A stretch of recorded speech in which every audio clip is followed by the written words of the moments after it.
Thanks for pointing that out. Appreciate that. Don't come with us. You're on video. Really? You're no. No.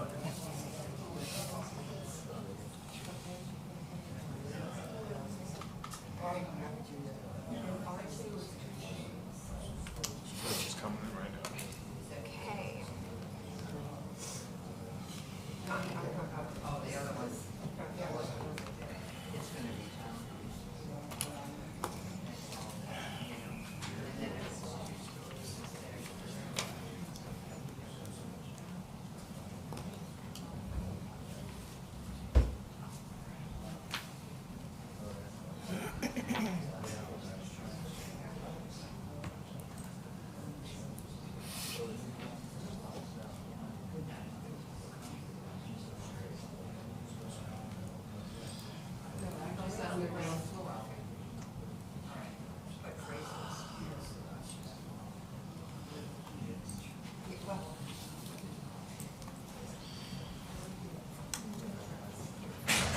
What's up?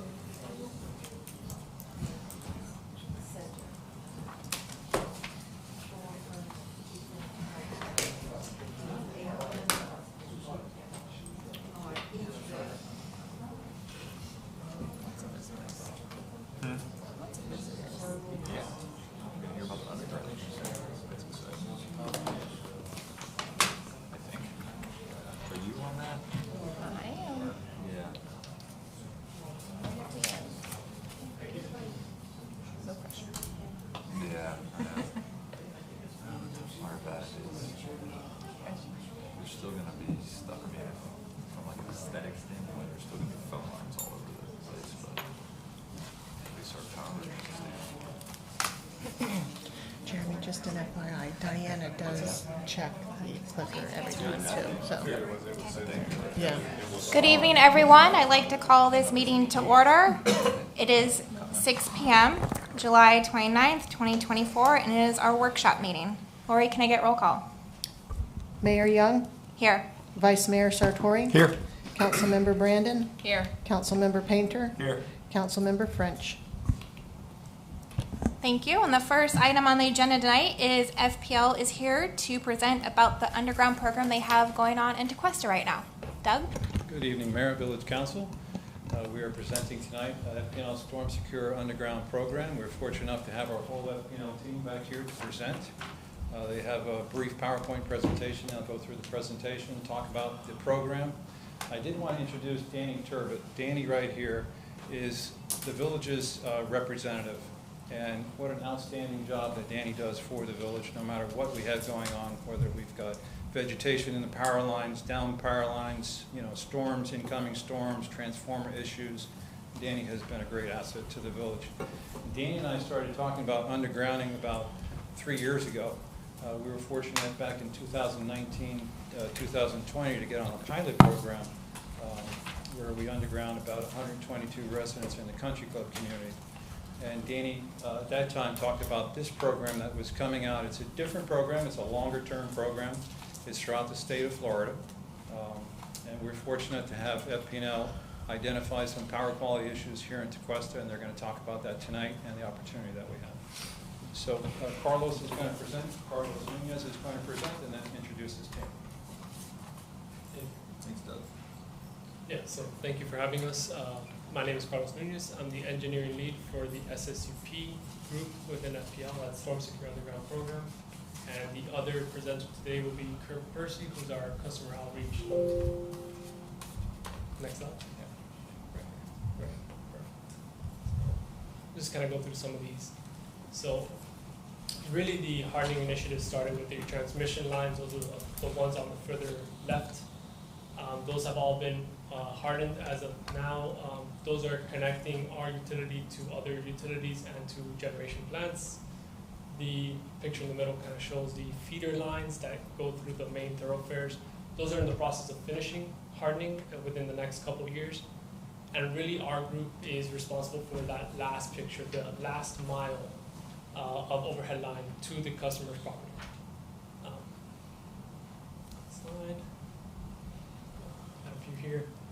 So really, you know, FPL took an issue with some of the vegetation-caused outages from some of these large name storms. Specifically in this picture, you can see the down power lines in every single picture from these vegetation-caused outages. And those are typically in the rear of homes. So that's where our group kind of comes in and, you know, with our program trying to underground these lines. So why undergrounding them? Right? These underground utilities perform 50% better day-to-day operations. It speeds up restoration and reduces the outages and interruptions from these vegetation. So why this area specifically? Right? FPL does not play any favorites. We have a data-driven selection criteria, and that's main three points for that selection is power line performance during named storms, as you saw in that previous picture. Outages from power lines due to vegetation on just regular everyday, and performance during day-to-day operations, so just rain, weather, any other circumstance. And here's a map of our construction projects for your area. So we break down the total feeder into bite-sized construction pieces. Those are the highlighted regions, just to make it easier for construction crews to go in on the individual projects. And if you notice, this will be for the village of Tequesta, 622 houses and 4.73 miles of overhead line that we're going to be converting. Typical life cycle for this project is between 2 and 3 years. This begins with the conceptual design. This is our most efficient, most effective design. It's handed off to our outreach team. They go out, they talk to customers, get feedback, acquire easements. Once we get all of this feedback, we come back and kind of hand off a finished, finalized design over to our permitting group and to our construction team to add it into their schedule. We do partner with Pike and Bowman Consulting. These are the folks that are actually out there talking to the customers, acquiring these easements. And to kind of go more in depth on that, Kurt will talk about that.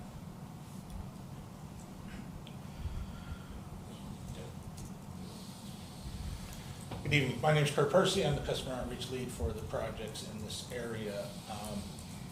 So this slide right here, as Carlos mentioned, our outreach is one of the beginning stages and lasts really throughout the life cycle of the project.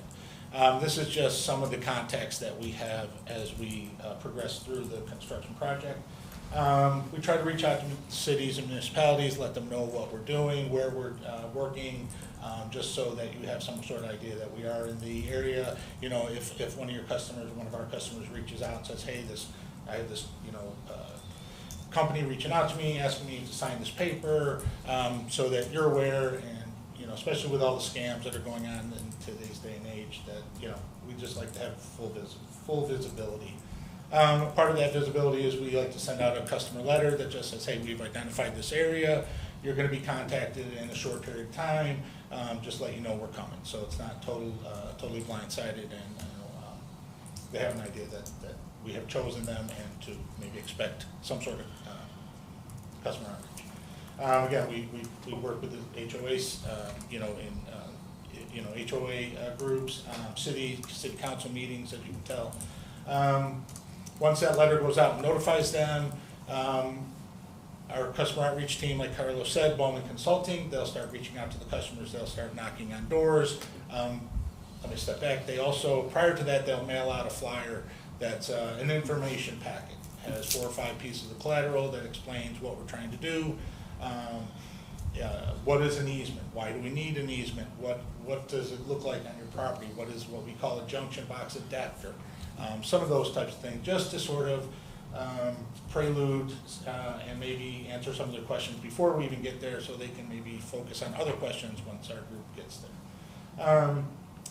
During the process behind the scenes, we're doing easement preparations, and then we will have to reach out to the customers for easements. That is part of the infrastructure of FP&L. Right now they're overhead on a pole. As part of this program, they'll be on the ground on personal property. It's not every house, it's every 4 to 6 homes, roughly. gets an easement or would be asked for an easement. And then throughout the life cycle, if needed, we continue communications with HOAs, cities, and municipalities. Okay, so kind of what I just touched on. What we ask for from the residents are either 10 by 10, typically easements for the placement of a transformer on their personal property, and or a junction box, which allows us to convert the overhead service to the new underground service. Junction box is placed on the house. It's approximately 9 inches by 20 inches, a little bigger than a shoebox. That allows us to, like I said, make that conversion. From municipalities, we submit our permits. We get our locates, and we work with you guys for maybe any special request, special use easements, maybe perhaps like a lift station, something of that nature, something on your property. Like Carlos said, this is part of the storm protection plan, so all costs are recoverable to us, and so there's no upfront cost to the customer. In their outreach process, these are the forms basically that our customer outreach team, Bowman Consulting, will be asking of the customers. On the left is the homeowner consent to the junction box. It's really a consent / acknowledgement that just says, hey, we've had the conversation, you're aware that we do need this required piece of equipment to make that conversion. And then on the right is the easement form, and that easement form would come with a second page exhibit, which would show the location of the transformer on their property and the dimensions of the transformer. Like I say, typically they're 10 by 10, but if there's a rare occasion, maybe we need a 10 by 15 or 10 by 20, something to maybe get around an obstacle, whatever it may be.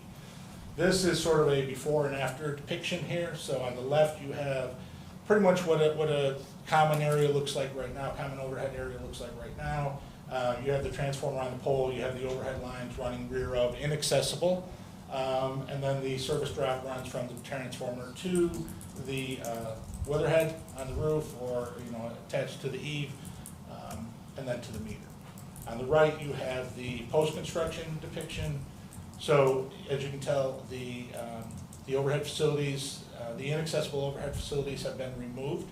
The overhead service drop transformer has been removed. The primary cables will be run in the public-owned right-of-way, and then the transformers will be placed on the individual's property, which was where the easement comes into play. From the transformer to the house, we go into the junction box, and then from the junction box, we go into the meter can. Now that picture shows it, a little bit farther away. It all depends on what's on the side of the house as to where we can place that box. We try to get as close to the meter can as possible, but if there's a communication box there or something, maybe we have to make an adjustment.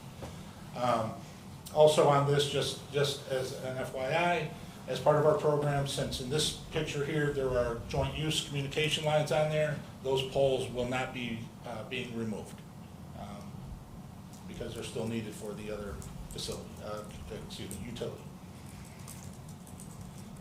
Okay, so our outreach team will be identifiable by probably first and foremost the FPL-approved contractor vest. They'll also be given an FPL contractor badge, which should be visible, and an FPL shirt like this that says Storm Secure Underground on the sleeve.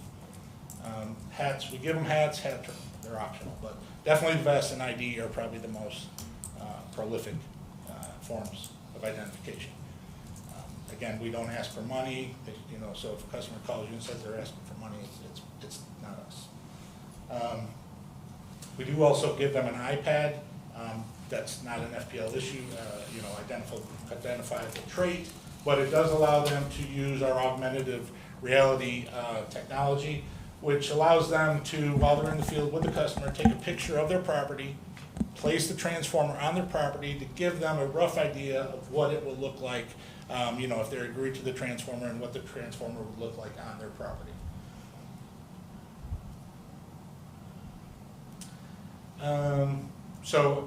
What's this one? We deleted this one. This one goes in 3 phases. The underground installation,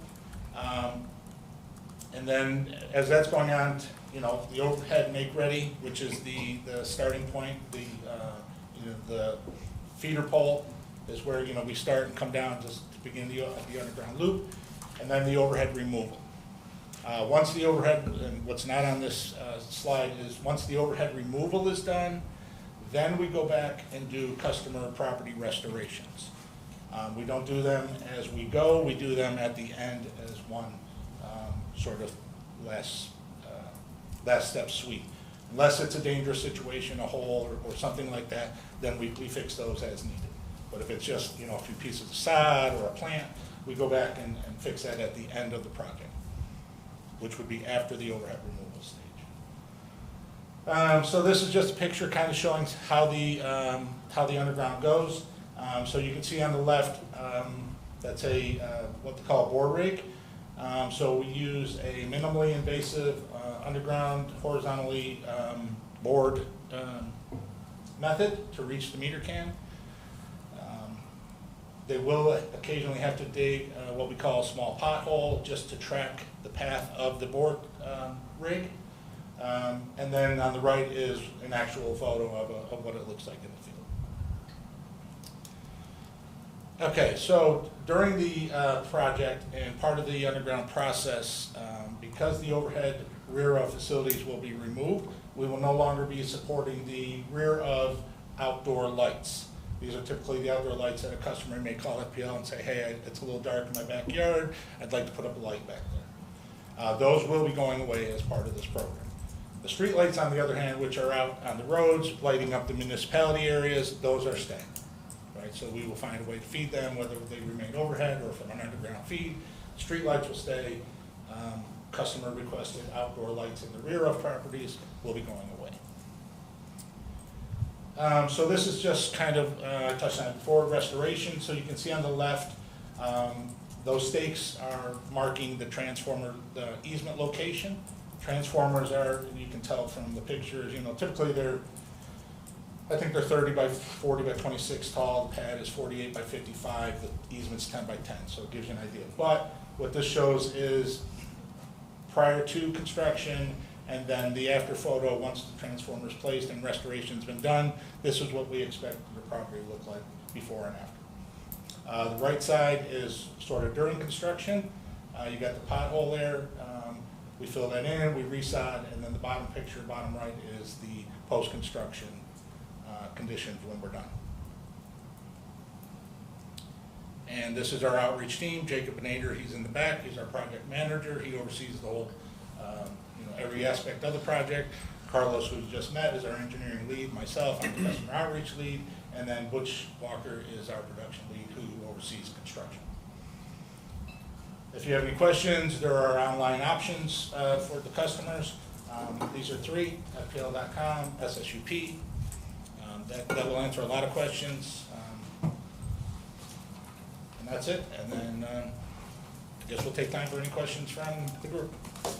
Thank you. Mayor, for the record, Alon Coffer, External Affairs Manager with FPL. Just to add a couple things to their presentation, since we've got some questions before on these type of issues. The selection process, we get a lot of questions about how do we pick which laterals. As you kind of saw on the slide, it's a Public Service Commission approved criteria list that he just presented, so we don't get to choose necessarily based on exactly what we want. We look at the data every year, and that selection process is also reviewed by the Public Service Commission so that they confirm that we're meeting the criteria that they approved. Secondly, you talked about when we're done kind of removing our overhead, the telecommunication lines may still be there depending on the route. We do try to communicate that to the telecommunications companies that we've completed our overhead removal so that they know that they're the only ones on the lines. We obviously don't operate their companies and tell them that they have to underground it, so that's up to them to follow their processes to underground their facilities as they deem appropriate. But we do try to maintain communications between our utility and their utilities when we've completed our work, and also what laterals we're planning to go in and do. So just wanted to add those couple bits of information because we've had those questions come up at other meetings. So, but obviously we're happy to take any questions you have. Thank you. All right, council, open up. Yeah, thank you for coming in, bringing your whole team. I just have two questions. So are there any outages at all during this? And if so, how long? during the construction So process? there are documented reduced outages. Was this Ian on the West Coast? I don't think we had any outages. No, I mean during the construction. Oh, I'm sorry, during Yeah. construction, yeah, I'm sorry, Yeah. I misunderstood. Sorry. Yeah, so only during the conversion process itself. So when we get to the, it goes in stages, so they'll bore the pipe, they'll push the wire, they set the transformers, and then they do the conversions. They make it hot, right, they energize the line, then they make the conversions. So they do typically, let's just say 6 homes at a time, so they'll do it in blocks. Okay. So it could be a 3 to 4 hour Okay. outage. Okay. But that's really the only outage the customer will experience. And we do notify them 24 to 48 hours in advance. We leave a door hanger that says, hey, we'll be working on your home at this time. Okay. But since, I guess you brought up another point that I hadn't even thought of, outpost, once you're underground, what are the statistics on outages from storms and everything? I know it's definitely better, but what would we expect to see? I believe during a storm, As you can see from the previous slides, they're performing better, just Yeah. day to day, 50% better during named storms. Mm. It's been great in the past few storms. Ian, I know our underground line performed 6 times better than overhead lines, and then during a cold, it performed 12 times. Okay. So you can kind of some statistics on that. Okay. And then my last question is, so the transformer, you said every 4 to 6 houses roughly gets one. What happens if you have a homeowner that's just like absolutely not? I mean, you just kind of go to the next one and hope for a better situation, or? yeah, sort of, right? Okay. We do go back to the drawing board. We bring it back to the design team. We do, our customer outreach team will reach out to each and every customer. The transformer is a necessary evil. We do need somebody to participate and accept that transformer. We do our due diligence to work with the customer. We can't force them, it's their property, that's still their property. So we do search for other options. But it's got to go somewhere, so. Okay. Yeah, if it's just a total, worst case scenario, if we absolutely can't find something, we have to put that project on hold. Yeah. But That's what I was thinking. not very often have we had to do that. Okay. That's all I have. Thank you. First question, and this came from residents because there was a question about in a few spots on your map with different colored areas, there's a couple properties that are in white, but they're in the middle of colored section. Why is that? So there's one on the far west, and then there's one right off the bridge, and then one a little bit south on Riverside. So depending on where they are on the map, they're either on a different feeder, and again, it goes back to our feeder selection criteria, or they're physically fed from the feeder, in which case they already have the most reliable form of power they can get as the main feeder line. So if that goes down, we have other issues. So they do not need to be underground. Okay. Everyone else would be the rear of the lines. Those would be the ones going underground. Interesting, okay. Yeah. Secondly, with your outreach that you've done so far with the letters, the properties that I'm assuming you were hoping to put like a junction box or the meter adapter thing, would they get in their folder a specific letter already for that? They wouldn't get a letter, but they would get a piece of collateral showing what it is and explaining the need for it. Okay, so I guess my question is, does every resident get the same folder with information, Yes. or are they kind of selected already? No, everyone gets it. Okay. Everyone Alright. gets the same packages Okay. with the same information. And then, because to the first question, we don't know where that transformer will land. Okay. We have an idea where we'd Right. like it to land, but that customer may not want it. Okay, that's So, kind of where I was getting at. That's I why don't we want have to to. scare anybody. We have to, approach it like sort of as a clean slate, and everybody's an option. So Okay. everybody gets the same information. Okay, and this is nothing on you, but the last time we had that pilot program on the west side of Tequesta, got to go through it.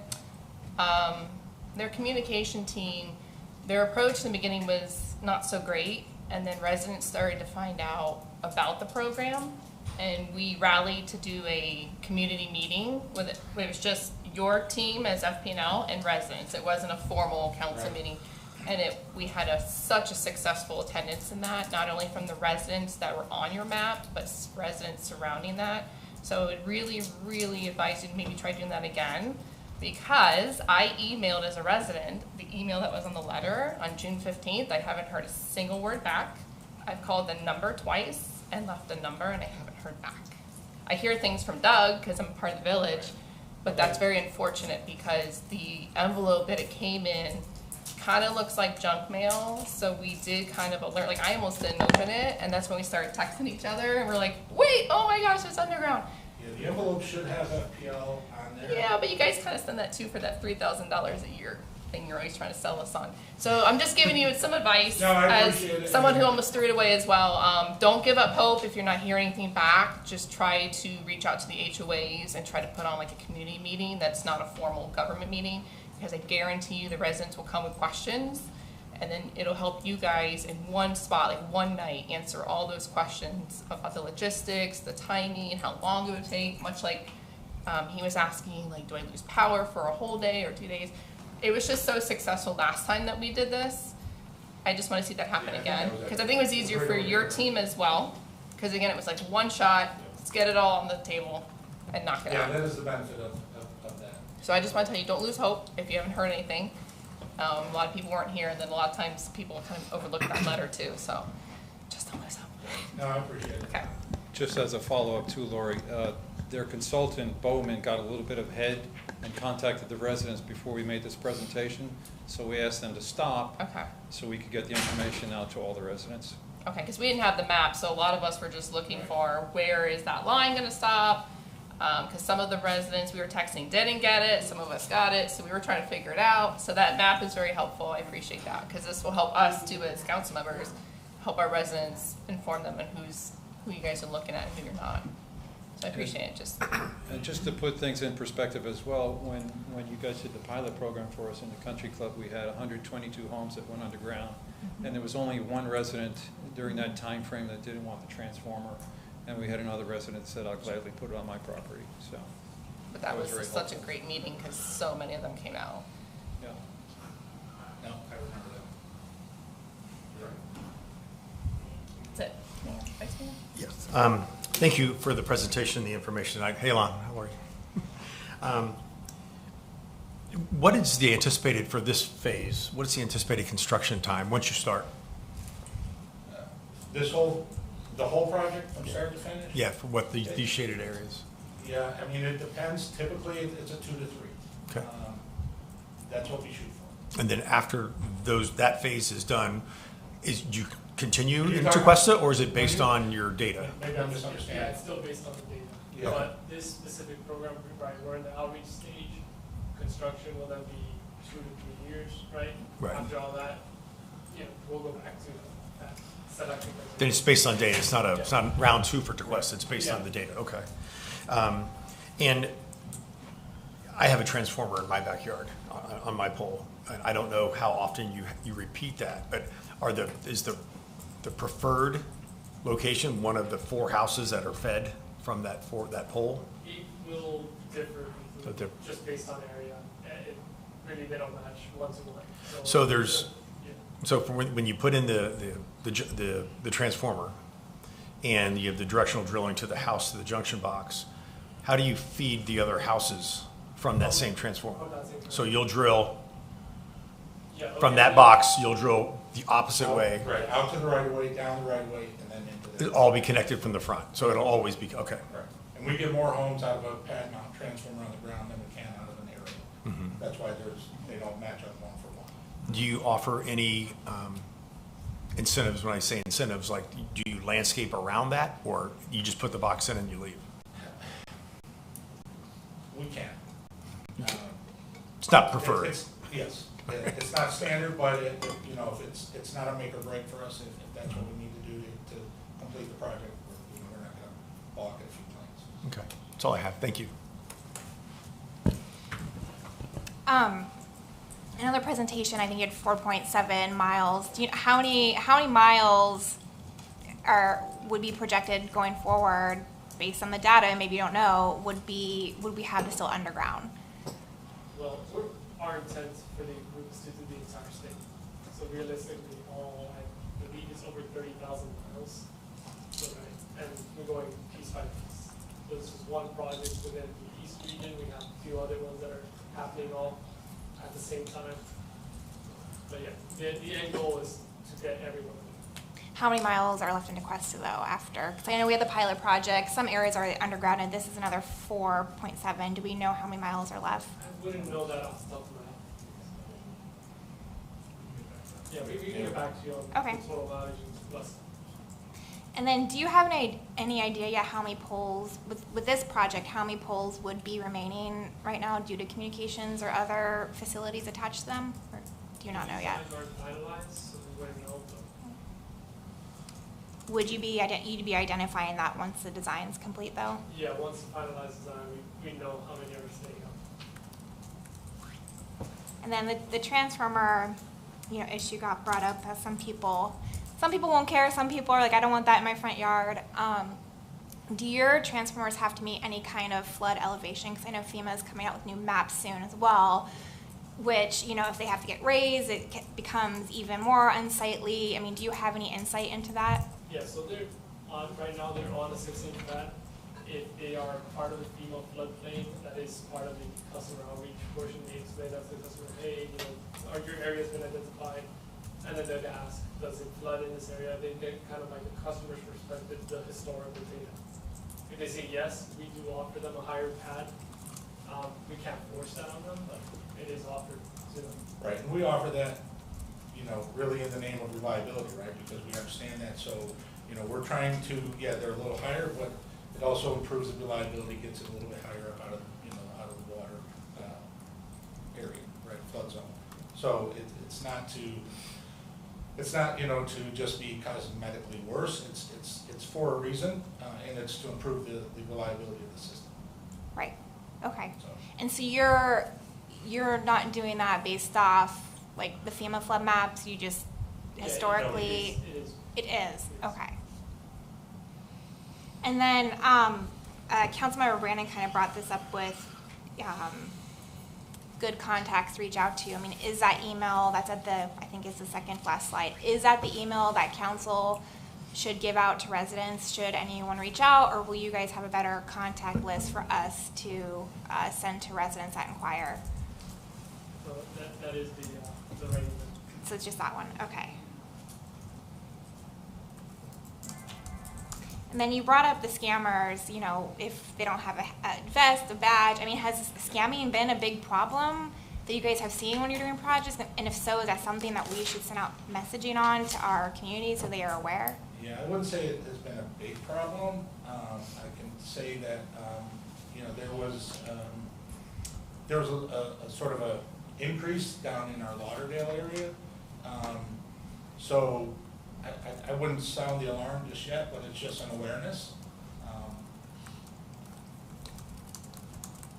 Real quick. I mean, I think in general, whether it's the SSUP program or other types of programs that FPL offers, across the state we've seen instances. I wouldn't say it's massive, but we have seen instances where people will try to impersonate FPL employees or contractors to say that they need to enter the home to do something with FPL. There are a few programs where FPL would enter someone's home to, say, evaluate energy efficiency audits or stuff like that, but generally we will not do that. And correct me if I'm wrong, but with this program, we would never need to enter a resident. So it's more the kind of things that we want to make sure that people are aware that they're welcome to contact, whether it's local law enforcement, whether it's reach out to us to verify that the person that is at their door is an FPL employee. There's nothing wrong with verifying that. We want to make sure that what our contractors will look like, what they're at, and they should have, again, their badge visible with the contact number to contact. But of course, like anything, if somebody feels like they are unsafe or there's a certain situation, they should follow any, contact local law enforcement or whatever they feel they need to do to make sure that they're safely getting the information they need before they provide access to their property. Okay, does FPL have any messaging stating as such, or if the village, council decides maybe we should put out some kind of awareness messaging that we should craft it ourselves? Because from what I gather, I have heard that, even, initially, I think when Bowman got ahead of themselves, like people were calling, is this real? Is this like what's going on? So like that already happened. I think to be proactive and just, you know, make residents aware, not to scare anyone, but just be like, hey, this is happening, and these are the signs that it is a, you know, a valid FPL employee, and these are the signs that it's not. Well, I think one, to Councilmember Brandon's comment, I'm gonna go back and check in with our team at why maybe that email address is not getting to the right personnel, or figure out what's going on there. Because that should be the appropriate first contact, is that phone number or email address, so that we can respond that it is, you know, our personnel, or we'll get the answers to the questions that they have.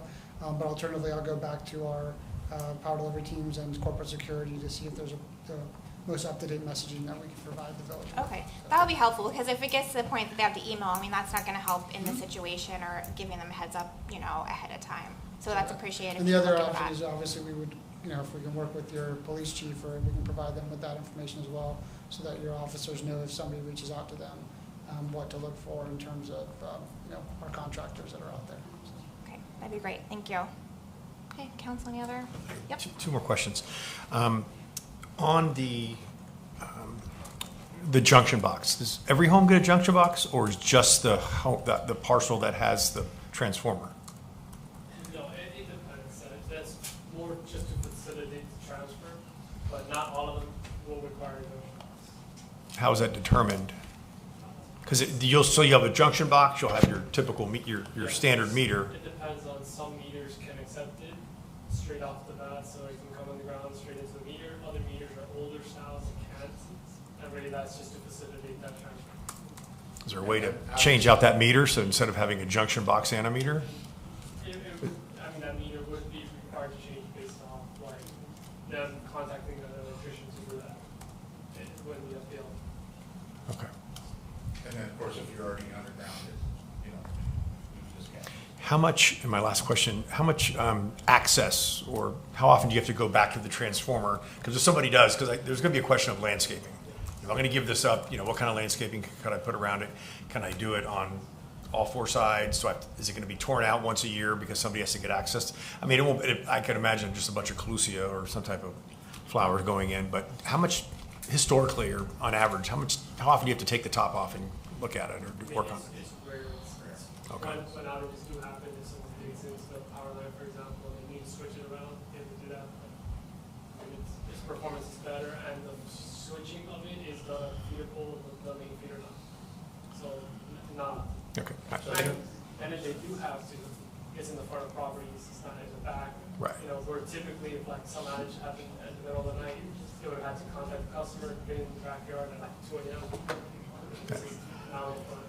Okay, thanks. And that was actually, I was gonna add that too, and it actually goes to Councilmember Painter's question earlier about, you know, some of the benefits, is that you're moving it from the back to the front, so hopefully we don't have to go service that transformer that often, but usually by Murphy's Law, it's usually gonna be at 2:30 in the morning when everybody's asleep, and now the crews can roll up. You know, if there's vegetation around it, then that may cause a longer delay in getting access to the transformer. So the reason, I think Kurt was gonna say we prefer not to, is we like a clean area for them to be able to come and work, open the transformer, have a clean, safe environment to do the work they need and get out. The more vegetation that's around it, that could, you know, complicate the work efforts or delay restoration efforts. So. In your experience with this, the other utilities, AT&T, Bell South, that are still on the pole, have they gone and come in afterward, or have they done it with you in the past, or? I would love to answer that, but I don't like to speak for other utilities. So I'll say the way I answer that is that we try our best to work, you know, collaboratively with them, communicate to them when we're going to be going into certain areas.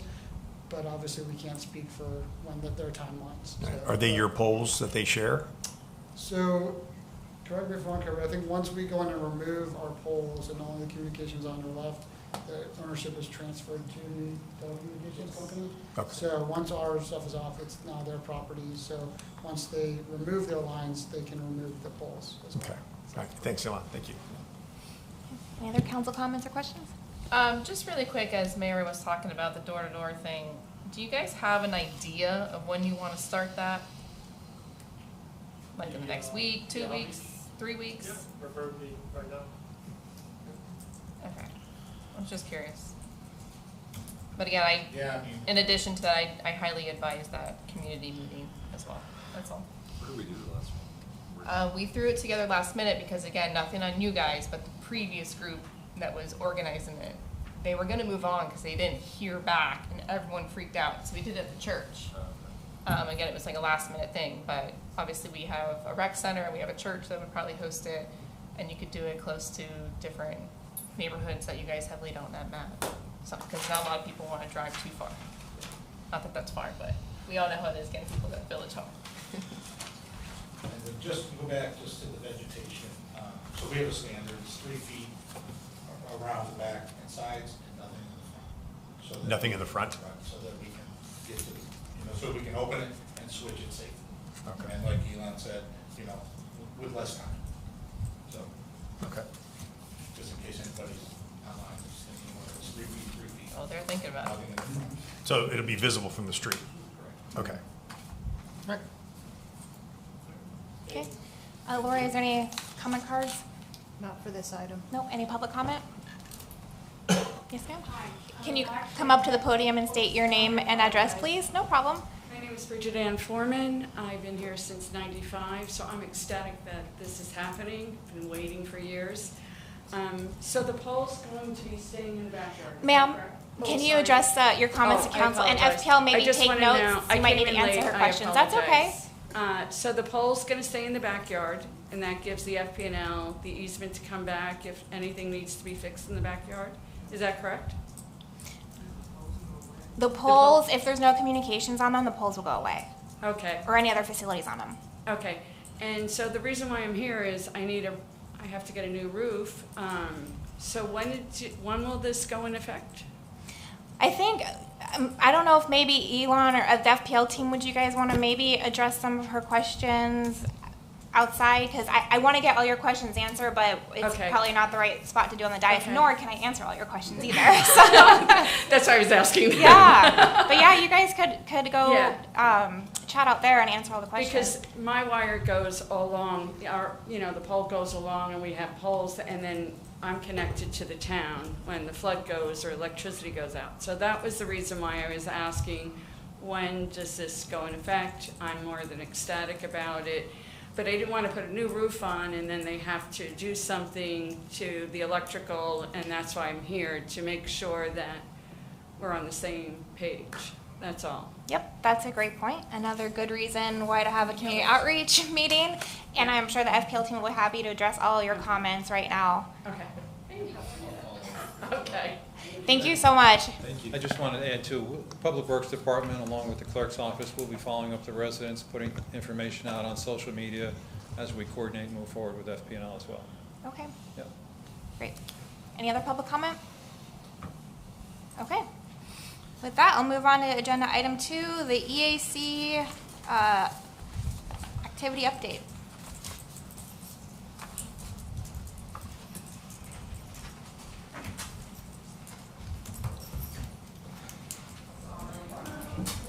Good evening, Mayor and council members. For the record, this is Tom Bradford speaking. I'm substituting for the new chairman, is Brad Freese, and he had a conflict with tonight's workshop. And so they asked me to come and to write the memo and to give the report, so that's why I'm here. So I'll skip all of the introductory stuff in the memo that each of you have, and cut to the chase to save time. So you know that the EAC has been working now since the summer of 2019. And so we've been trying to improve the local environment by making numerous recommendations to the village council and the staff over that time frame. So as part of this, I'm asked to tell you what I think are the most substantive things that have happened in the time period in question. And I want you to understand, number one, that's subjective, and that two, that I was not directly involved with the EAC for about 4.5 months as I was sitting with you at that time. So if I left something out that was important, then it's my fault, and I apologize to anybody that may be listening or watching. But in my opinion, the three most important things that we did during this timeline, which is the 2023-2024 timeline to date. We completed the Village of Tequesta Comprehensive Plan elements review and their relative to environmental issues, and submitted a full report to the Village Council on or about June 19 of 2023, and the report was 252 pages in length, too big to put with your email, but if you need it and want to look at it, you can let me or the staff know, because most of them have it. We made number two is we made assignments to the EAC for tackling the issue of reducing greenhouse gases. I don't know if any of you remember or know about this. The village hired or paid a fee to join an organization that did an analysis of both the community as a whole in terms of how much greenhouse gas it generates, and then for the municipal corporation, Village of Tequesta, like where we are right now, how much do they generate, including the water department, the not sanitary sewer, the storm drain system, anything that generates energy use was included in that for the village. And so we have been working on that, and some of the items there was, increased recycling, looking for LEED certifications, for incentives to have people build LEED housing units and so forth. But that work continues right now because it's a big, long list, and we have ticked off some of those items, but others still remain to be looked into further, such as LEED, and I can explain if you are curious about it. And then we made assignments relative to ultimate development of a communications plan, and also a pamphlet that would go with that we could look to for staying on track. And we have more work to do with that. Jill Winter is working on that for the committee. And but we are pleased, and I'll tip my hat to both Jeremy and Laurie and their team. They have been doing environmental information in their communication platforms on their own initiative. When there's been times we have nothing, they've picked up the ball and ran with it, and so we're happy that that's happening periodically. And then the other thing just to mention is, we continue to learn about different environmental issues or problems that can happen or have happened in our region. And to give you one example, one of them pertains to the long-term health of the Loxahatchee River. We noted that the South Florida Water Management District is beginning steps to implement diversion of water from Lake Okeechobee to the Loxahatchee Slough. And the problem with that, which although it's fresh water, it is highly polluted fresh water. But meanwhile, the Loxahatchee, what are they called? The Loxahatchee River Coordinating Council, I think that's right, of which Tequesta is a member, was formed by the state of Florida FDEP to work with all the local governments in the river basin for the Loxahatchee River to find ways to reduce nitrogen and phosphate loads in the river. So it seems a bit counterproductive for one to be adding nitrogen and phosphate through the waters of the Lake Okeechobee, and yet another organization of the state is looking for ways and means to reduce it. So we want to look into that. We've made contact with South Florida Water Management District and FDEP, and we're, I believe Jay's working or has set up times when they will come and make presentations to EAC that will allow us to dig deeper. And then lastly, the thing that I have here in the last long paragraph is the EAC requested that I bring the following to your attention. It's not part of the update. It's just something that came up at our last meeting. So I'm going to have to read it to make sure I say. The EAC recently became aware that the village's ongoing vulnerability assessment work to date has revealed that some infrastructure owned by the Loxahatchee River Environmental Control District is at risk due to rising sea levels over time. That's not a big surprise, but what we're worried about is that the mitigation of the problem might entail increasing the height of electrical equipment and maybe even mechanical equipment modifications. We know, probably you all do too, that the River District has an array of portable generators to keep lift stations functional in long-term power outages, like a hurricane. However, that's all predicated on being able to get the portable generator to the lift station and on the assumption that the area is not flooded so that the electrical equipment has not been damaged. And so what we're suggesting you do, well, first of all, let me clarify this. I don't know, we don't know if the River District knows about the state's vulnerability assessment program. And if so or not, we don't know if they know about it or if they're eligible. But if they are, and are eligible and aren't doing anything about it, they're letting a big opportunity slip through their fingers because of the third or the second part of the program, as Jeremy and others know, is the state, when you identify these problems due to rising sea levels, the state will pay 50% of the cost to fix it, to rise and do whatever you have to do. So what we've suggested is that this was identified, and I know Margie knows about it, that perhaps before you do anything, just make sure what I'm saying is accurate and get with Margie and or that consultant and verify where those lift stations that are potentially vulnerable are. And then write a letter either through Jeremy to the executive director or the mayor or to the chair of their board or both, inform them about the vulnerability assessment findings. Number two is inform them of the state's vulnerability assessment program, and then encourage them to take advantage of it if they're eligible and they haven't done so already, and let them know, if those problems are real, it could be real, you get the cost share with the state, 50-50.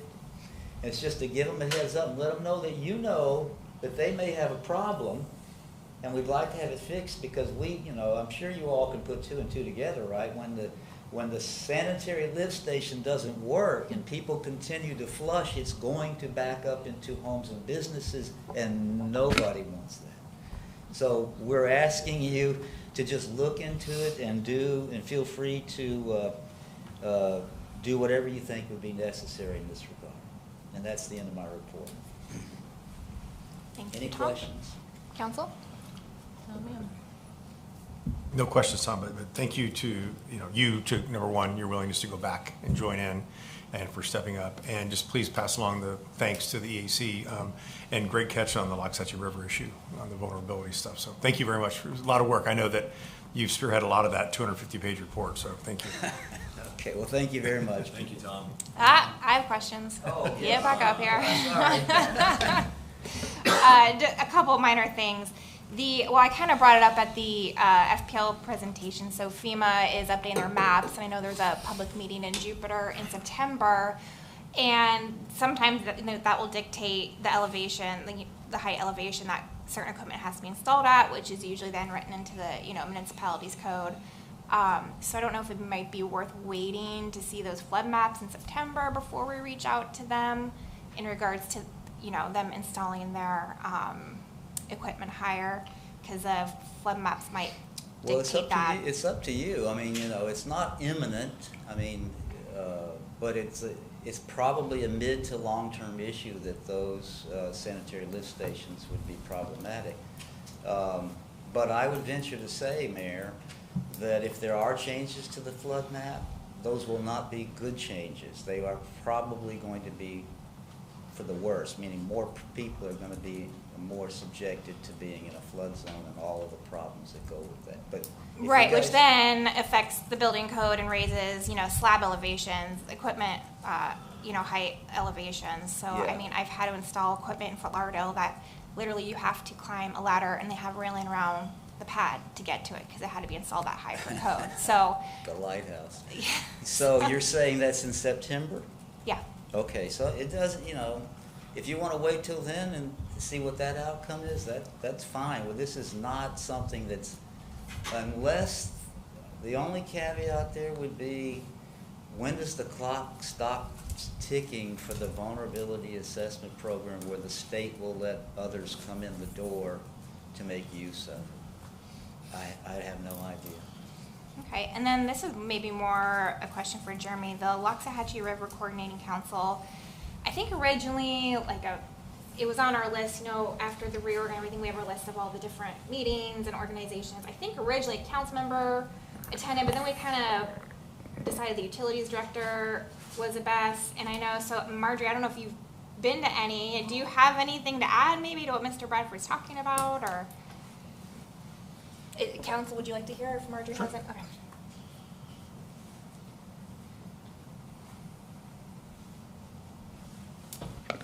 Hi, this is Marjorie Craig, Utilities Director. I have been to the Loxahatchee River Management Coordinating Committee and the Loxahatchee River Preservation Initiative meetings since I've been here. And we haven't had a specific presentation yet. Ours is still in progress. I'm pretty sure that Dr. Arrington knows about him, but I was actually texting him just to make sure. So I'll definitely be reaching out just to verify and be willing to share. I also have the county's presentation on their vulnerability assessment as well. Okay. So maybe going forward with, and like I said, with the flood maps coming out, if that affects anything the EAC is kind of focusing on, that might be good for some coordination. Oh yeah, there. anytime that's a great idea, Mayor. And where'd Tom go? He's behind you. Sorry, as you know, I'm having a little trouble turning lately. So yeah, great catch, and I'll make sure that happens. Okay. Thank you. Thank you. And then Mr. Bradford, I have one more question. Yes. Two more, actually. The green building initiatives, can you explain where that's at? Because I know it was originally on our commercial quarter master plan, but we kind of, council at the time wanted to pull that out and maybe, you know, have the EAC kind of, you know, do some more research. And if we did want to do any, you know, green building incentives, kind of treat that separate. But then I saw kind of morph in the lead for cities, which I think was a little different from the original intent. So can you kind of give us an update on where that's at right now? With the EAC? Yeah. Yeah, so we broke it into two pieces. One was what aspects of LEED would pertain to and or be of value to the Tequesta Municipal Corporation. And then the second piece was to come up with incentives in Tequesta's codes that might encourage people to do LEED structures. Michelle Shiraus, she has already done an analysis and a memo that she sent to the board and she discussed at the meeting that after having received a presentation from the Jupiter Inlet, they have a consultant they hired to help them become a LEED certified community. It cost $50,000, and all that did for them was really just make them feel prestigious or something. It doesn't really amount to anything. And so that one, the EAC has come to the conclusion that route is nothing that we would want to recommend to you guys. The second thing is, the next thing that we're now going to dive into is what kind of incentives could we recommend to you to put in the code of ordinances that might, underline might, be able to attract or merit people undertaking LEED requirements. And that's going to start here soon, in that second piece. Yes. Yep, and just to add on to that, so we met with Michelle Shiraus, who's kind of the lead liaison from the EAC, and we're going to do a staff presentation at either the next EAC meeting in August or September, where we're going to give kind of a comprehensive look at what other municipalities do to provide incentives. You know, we kind of have a tough position where, you know, we're not a huge city where it takes forever to get permitting done. You know, we're pretty quick, so that's one of the big incentives that people typically offer is like expedited permitting. We're already pretty quick, but I think there's a few things that we could probably do. and share with you guys as some opportunities. So we're going to be moving that forward with them, and then hopefully have, you know, an opportunity to maybe workshop it with you in the fall. Great.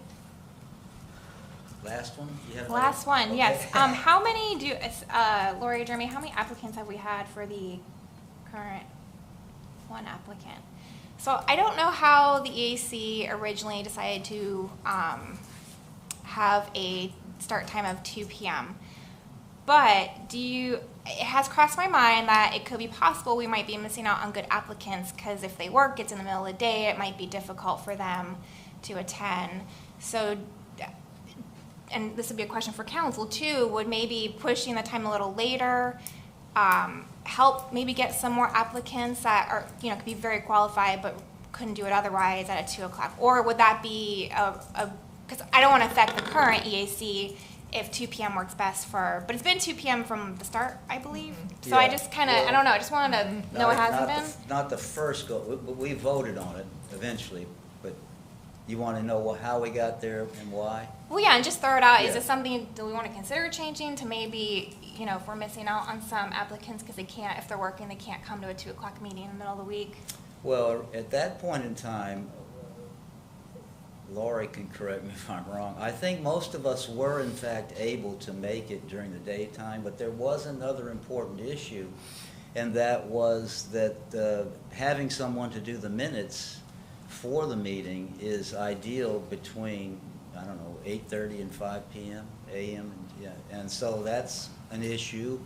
Or someone would have to come back if we did it, or maybe we could do it at 5 o'clock, I don't know, that kind of Like thing. 4 o'clock would even help, I don't know, just throwing it out there. There was no real rhyme or reason. I think part of it, for the last time they switched it, the majority of the EAC members were okay with 2 o'clock. There was one who that was tough for, but that person was in and out anyways because of their job. And yes, it came down to staffing, having a clerk or someone from the clerk's office to sit here for, no offense, but your guys' meetings are like 3 hours long, to take minutes for quite a long time. And then, but I agree, but I don't know, sometimes with a group, it's hard to find that magic time. But I mean, 2 o'clock is an odd time, which is kind of why, you know, we had stopped. I used to zoom into it because I was in Carline half the time, so. But that's, again, I totally get it's up to whoever's on that board. Well, I or mean, you can committee. I assume a council can mandate it's gotta be at such and such a time. Luckily, right now, you guys have a group of people that have flexible jobs for the most part, or they're Yeah. retired.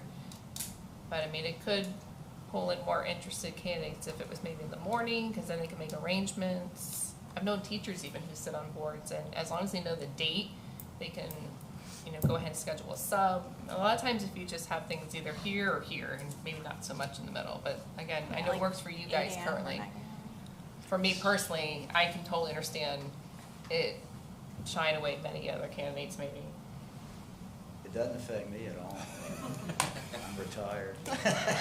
So maybe, and I would defer to Jeremy too if it is a staff issue, if the time switch, but maybe bring that back to EAC Yeah, and see I'd what be their happy thoughts to are. do that, see what they say as a group. And you say we only have one applicant? Is that what? Okay. I can get ahead, you know, get a flavor of how they feel and let y'all know. It's worth asking. Yeah, Okay. all right? All right, council, any comments or questions? Lori, any cards? No, ma'am. Any public comment? All right, thank you, Mr. Bradford. Thank you Thank for you. all the EAC does. All right, moving on, agenda item 3, discussion on our commercial zoning overlay districts for development incentives.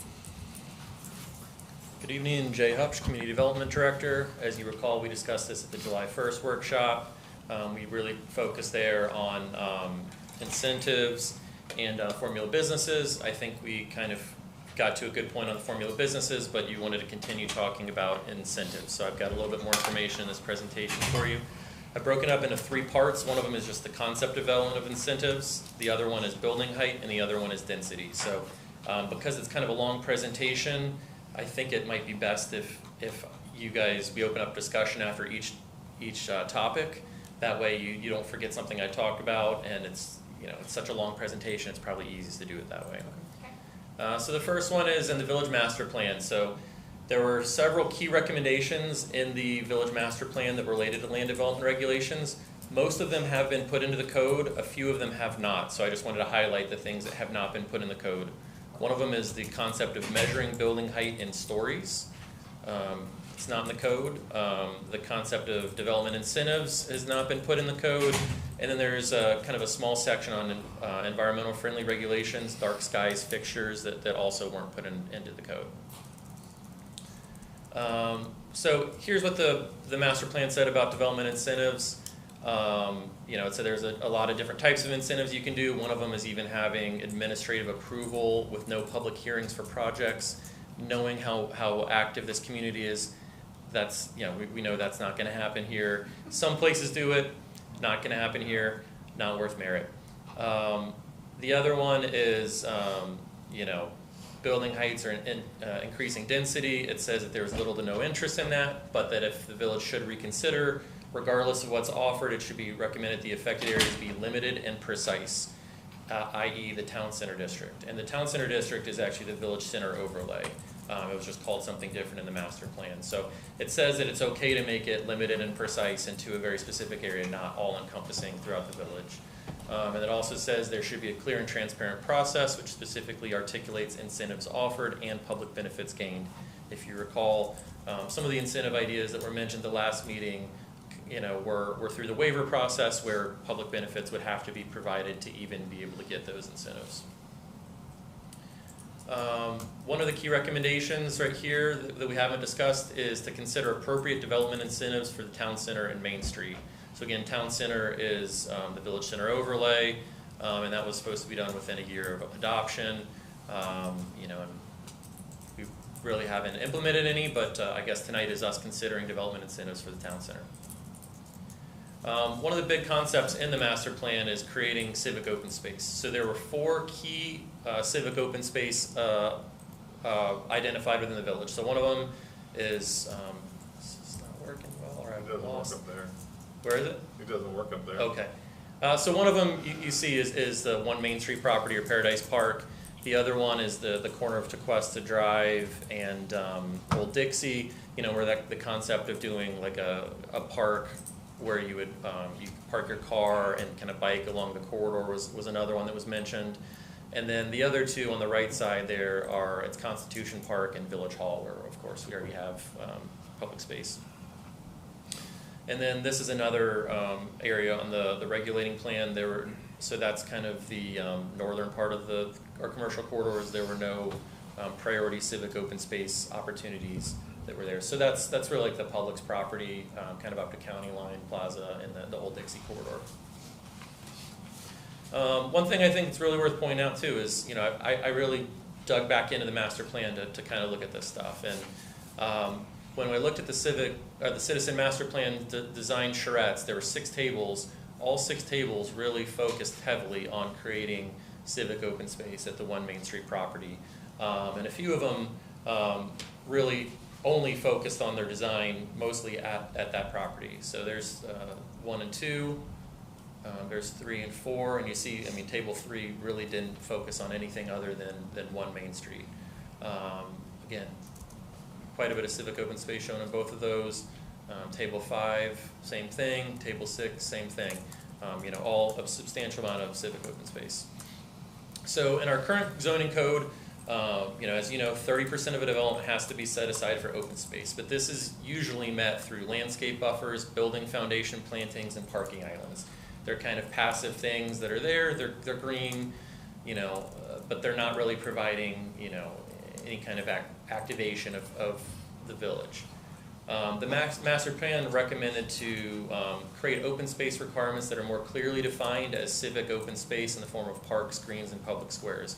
So rather than just create landscape buffers or building foundation plantings, the master plan really wanted to create special places. In our draft code, it requires only 5% of a development to be set aside for civic open space. So 5% of that 30% has to be civic open space. The other 25% can be, you know, the landscape buffers, building foundation plantings, parking islands. Just for comparison, in a development like One Main Street, 5% civic open space is about 0.16 acres or 7,000 square feet. I'll show you a few examples here. So the Abacoa Amphitheater is about 0.82 acres. However, that also includes the, if you're familiar with the site, the whole fountain area that's on the right side there. So if you take that out, just the green space where people actually sit and watch the concerts, I would estimate that's probably more like 0.5 acres, 0.6. And you can fit quite a few people in there if you've ever been to a concert there. On the right, so this is just a small part of the Village Green Plaza, right out here. So that's 0.42 acres. This is what 0.16 acres would look like. So it basically would get you the 9/11 memorial and a little bit of green space. Here's Harborside. I know this is, kind of a controversial project and some issues there, but 0.28 acres for their water fountain and kind of outdoor seating area.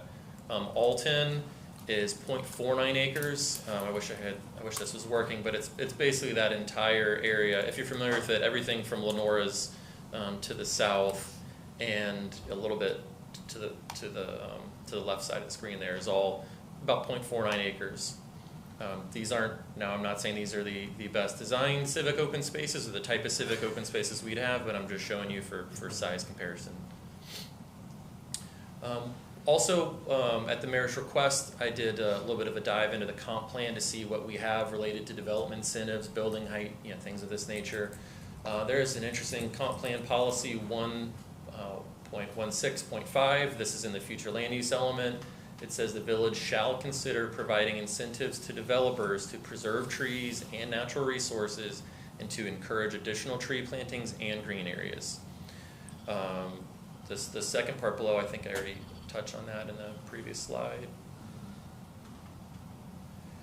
So again, in summary of kind of the master plan and incentives, there's 4 areas that were identified as priority civic open space locations. 3 of the 4 locations are public property.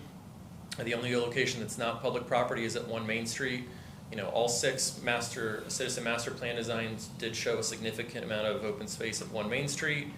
Key recommendations section, lists to consider appropriate development incentives. And again, the comprehensive plan states the village shall consider incentives to developers to encourage additional tree plantings in green areas. So at the last workshop, I mentioned this idea where if a developer provided instead of providing that 5% civic open space, they provided 15% civic open space, so basically triple what is required by code, they would then be eligible to apply for a waiver. So I just wanted to, with this information in mind, I wanted to, talk more about whether you think that's a worthy concept, and then the next slides get into what the actual incentives could look like. So I'll open up to comment. Any comments or questions at this time? Go ahead. Mine are going to be more geared towards the building height and density, but nothing I on want this. So, can you just repeat? I was just doing some math. So, can you repeat what you just said? The last thing about a 15%. Sure. Well, I'll just flash forward. So no, it's 30. We require 5% open space, civic open space, of which can be part of that 25 or 30% landscape buffer. Yep. So above and beyond. So then you're talking about repeat what you just said about. Sure. Yeah. So this is a possible height waiver, and I have 2 options here for a height waiver or for a density waiver, which is on another slide. But the code right now says that you cannot get a waiver from building height or from building density. So there's a way that we could craft this to say that you can increase the maximum height of a building. However, a development over 2 acres that creates 15% civic open space, so that would be triple what is currently required by code, may be eligible to apply for a waiver for a partial 5th story, which cannot exceed 50% of the building footprint. So that's just how I drafted it. There's a lot of different ways you can tweak it. You could say that it's only can only be granted for uses that are open to the public, like restaurants and lounges. I'm sorry. Is the recommendation or just the example that 15%, is it part of the landscape buffer, or it's in addition to? It's in addition to, although the civic open space code does allow civic open space to be provided in the landscape buffer. So it'd be 10% more? But it would have to be 10% more than the 30% minimum. Right, okay. And I just look at the trade-off of allowing some type of waiver, only because while you're looking at the footprint, you might say, well, that's not much. it goes straight up. The developer is giving up a tremendous amount, and by doing so, there's going to be ultimately less, as I said before, less floor area and potentially less density. But so if you just look at the footprint, you go, that's not that much. Well, you're losing that times 50 feet. So there's a lot that they're giving up. So I like where you're going, you're headed with that. Thank you.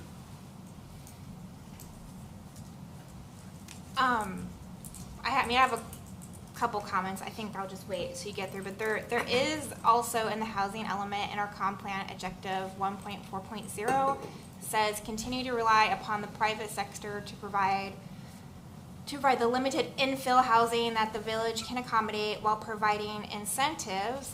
Hold on, next page. Such as zoning amendments and mixed-use regulations to promote the provision of housing that is affordable to residents of all income and special needs groups at levels that are reflective of existing and projected demand. So that is in our comp plan too. I just want to throw it out there. I don't know if that is something we'd want to consider if we go down the route of incentives, but I just want to throw that out there. I almost put that one in the slideshow, so Can you read that thank one you more for. time? Mayor, can you read that one more time? Really? You're gonna make her read the whole thing? Yeah, hold on. It's split on 2 pages. So it's in the housing element of our comp plan. It's objective 1.4.0. It says continue to rely upon the private sector to provide the limited infill housing that the village can accommodate while providing incentives. Hold on, page 2. Such as zoning code amendments and mixed-use regulations to promote the provision of housing that is affordable to residents of all income and special needs groups at the levels that are reflective of existing and projected demand. Thank you. More? Like I said, I have other comments, but I'll wait to see how. Really quick, something you said in the very beginning. You mentioned a couple of things that we do not have in our code. Why are you mentioning that? Is it because you feel like maybe it should be added, or someone's asking you to bring it up? No, so these were things that were in the master plan. I might not have made that clear. So the master plan had a section of key recommendations specific to the land development regulations, and there were 10 or so right there, creating 3 distinct overlays, creating building frontage, civic open space, drive-through, screening parking, creating primary streets, requiring conceptual presentations, architectural guidelines, development incentives, dark sky friendly. So those were things that were all in the master plan. And all the ones that say yes there are in the draft code. The ones that are not are ones that were not put in the draft code. So are you just doing it to review it for us, or is there a reason why you're bringing it up? I mean, I think at the previous meeting, there's been a lot of talk of development incentives. I think at the local planning agency meeting, they had made a recommendation for the village for the village council to continue workshopping regulations and incentives. And of course, yes, I mean, this is related to the developers or the owners of One Main Street have come in and requested that the village look at development incentives. They've stated that they could provide what they think is a better quality project for the village if they could be granted some incentives to provide that green space. So then in looking, I haven't been here throughout the entire code process. So when I, look back through the master plan and see how important creating green space at One Main Street is, and then looking at what 5% civic open space gets you, I think it's something worth kind of revisiting and reopening with council and the community. Because I think that's the only real opportunity that the village has to create something substantial there. I know from my perspective, when a developer is coming in submitting something for a project, if I don't have the tools in the toolkit, I'm not going to be able to get anything more than that 5%. So.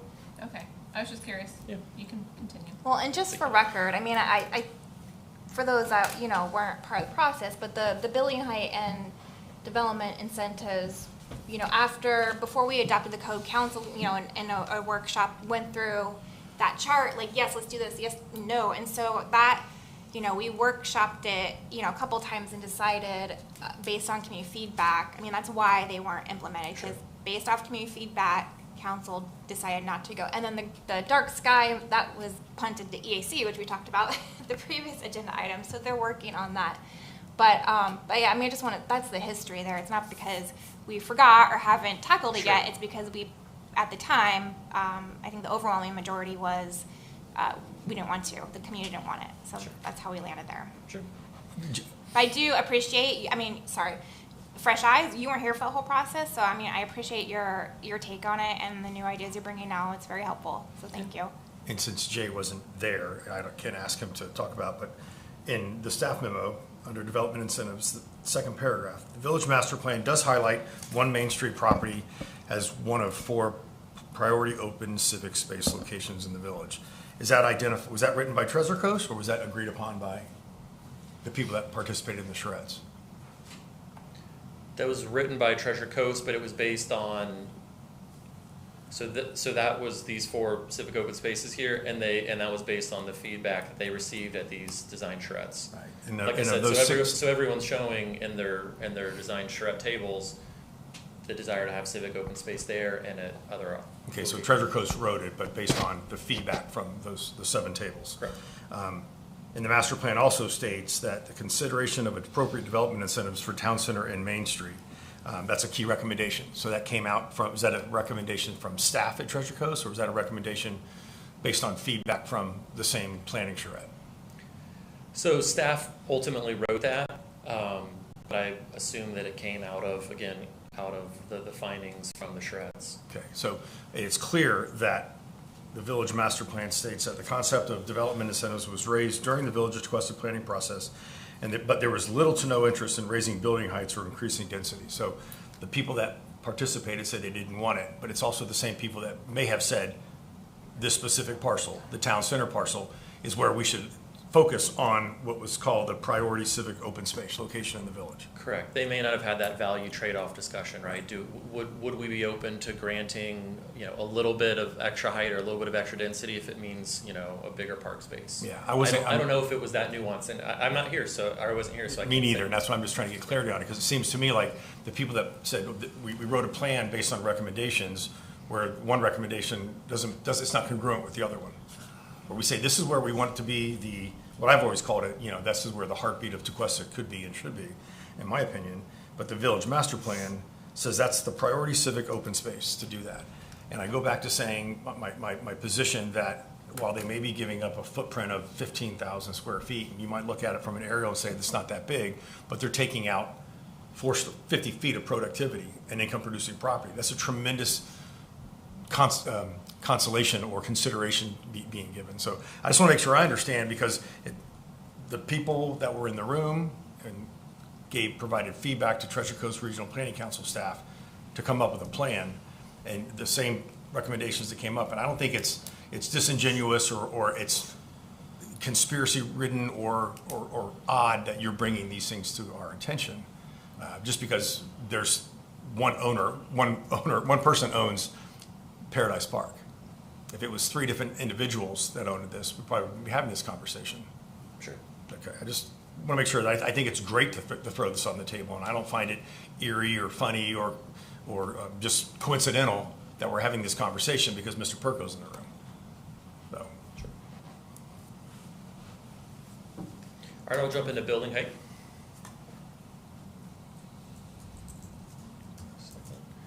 Okay, so some of these are slides you guys saw at the last workshop, but I'll just touch on them again. So this is how we currently measure building height: 50 feet in 4 stories, or 50 feet in the C2 and in the MU. 2 stories are 35 feet in C1, and 3 stories and 40 feet in the C3. We touched on these at the last meeting. It's the different height allowances in North County. This is kind of how other places provide incentives or measure height. Jupiter Inlet District allows an additional story for live-work units. They allow an additional half-story bonus for architectural variation. Jupiter grants extra height for spires, bell towers, similar structures that create some architectural details. They also allow a maximum of 25% increase in height for use of varying or assorted roof designs and styles, and that's specific to Abacoa. North Palm Beach has a process in one area that's a little more appropriate for extra height, where you can apply for a waiver for an additional story. All codes all buildings by right in their mixed-use code can have a partial story provided it's less than 30% of the floor below, and they allow rooftop gardens, pools, and restaurants. North Palm Beach and Lake Park and their C3 code. This is again an example of a very large and dense site that's almost not even applicable, but I just wanted to show that some places have pretty extreme height allowances. And Lake Park and their Park Avenue downtown, again, this is more of like the mixed use kind of downtown quaint area. They have a provision where the town commission can waive up to 20% increase in height for a building for architectural features. Gardens has a transit-oriented development and mixed-use overlay that allows a substantial height bonus up to 135, 180 feet. Obviously, you don't even want to come anywhere remotely close to that. And Juno Beach and their commercial, general, and medical commercial, they say that their council may approve an additional story up to 5 stories for a mixed-use project. So, building height options. There's really 4 different options and 4 different things the village council could consider if they wanted to allow additional allowances. One of them is to measure height in stories as recommended by the master plan. One of them is to control height and mass by maximum floor area ratio. There actually is a current restriction in the mixed use district of 4.2 FAR. You can't physically even build something with 4.42 FAR based on our height regulations, but it is in the code. I would not recommend us even opening the door of floor area ratio. It's just very complicated, but I'm just highlighting it as an example. Sorry to interrupt. Can Sure. you maybe give an example? Like when you say option one, right now, can you explain, right now we measure, I'm going are to these go, slides I going have forward? slides for each of these Perfect, forces. thank you. The introduction to these. Thank you. The third is to allow architectural features above the maximum building height, and the fourth is to allow an additional story or partial story to be approved by waiver. So measuring height in stories. So this was a code recommendation in the master plan. So if you have a 50-foot height allowance, you really don't provide an opportunity to have good floor heights within the individual building. So a retail or restaurant doesn't want to have a 10-foot building height, right? If you go to a restaurant, you want to have a nice raised ceiling. So you want to have a little bit of additional height, especially in your first floor. And when you're in a mixed-use district, allowing that encourages and enables people to create that additional height on that first story. Then when you, if you don't measure by story and you're kind of limited to maybe a 10-foot second, third, fourth story. So if you're doing multifamily, again, you have kind of tight maximum roof heights, and you're kind of boxing yourself in and not really allowing a good product to be developed. So the concept of measuring height in stories, this is going to look, like algebra or something complicated at first, but I'll try and simplify it. This is how North Palm Beach and Martin County and its mixed-use district kind of measure height in stories. So what you do is you set a maximum height for different types. So for a storefront or a shop front where it's a retail type use, you'd have a maximum height of 16 feet. If it was a non-retail, storefront type use, you could cap it at 14 feet. Then every additional floor can get up to 12 feet. And then you also create a maximum space between the ceiling and floor below. And so it basically enables people to build, appropriate heights for the type of uses that we would probably desire in our mixed-use district. So as it says over in the bottom right corner, in an environment where a municipality is trying to encourage a mix of uses, measuring height by stories and not feet can allow greater first-story heights for retail restaurant uses. The exhibit you see above that's unfortunately only a 3-story building, but it shows kind of how it works in practice. So you have 16-foot max first floor, and then every floor above it can be up to 12 feet. In a 4-story building, the maximum height you would be able to get would be 64 feet. So that would be increasing the height, from 50 to 64 feet, but it would still be a 4-story building. Floor area ratio, like I said, I would not recommend even considering this, but a lot of codes do use floor area ratio to regulate building mass. We have no height restrictions in our code, in our comp plan, but we do have floor area ratio limitations. It's 4.2 for non-residential uses and mixed-use buildings and mixed use. Basically, the way it works is on a one-story building, if you're 100% covered the lot, you're at a FAR of 1. On a 4-story, if you were doing a 4-story building and you're covering 100%, you'd be at a FAR of 4. So this kind of shows how that works. You know, it's used a little bit more in urban areas. I think downtown West Palm uses it a lot. You know, New York City uses it. It's used somewhat in more suburban type environments, but it is a tool that's in the toolkit. Allowance of architectural features. This is stuff I mentioned at the last meeting. So we could create an allowance to have architectural features like spires, bell towers, or similar structures like that. That could be a maximum of 20 feet above the maximum height, which is in the Jupiter Code, or like Lake Park. We could create a provision where the council could waive up to 20% increase in the height of a building just simply for architectural features. The way our code's written right now with a 50-foot height, you're going to get boxy, flat buildings. You're not going to get any kind of architectural articulation above that, and you're almost incentivizing bad architecture, in my opinion. Another thing the council could do is to, you know, create a specific allowance for rooftop gardens, pools, restaurants, or cocktail lounges. You know, rooftop restaurants or cocktail lounges can be up to X% of the square footage of the floor below. It could be 25, 30, 50%, a lot of different ways you can do it. And you can also write in the code that that rooftop area has to be screened adequately from the street. So these are the examples I showed last time. Obviously, no one, you know, Henry Flagler is not coming back to build these buildings again.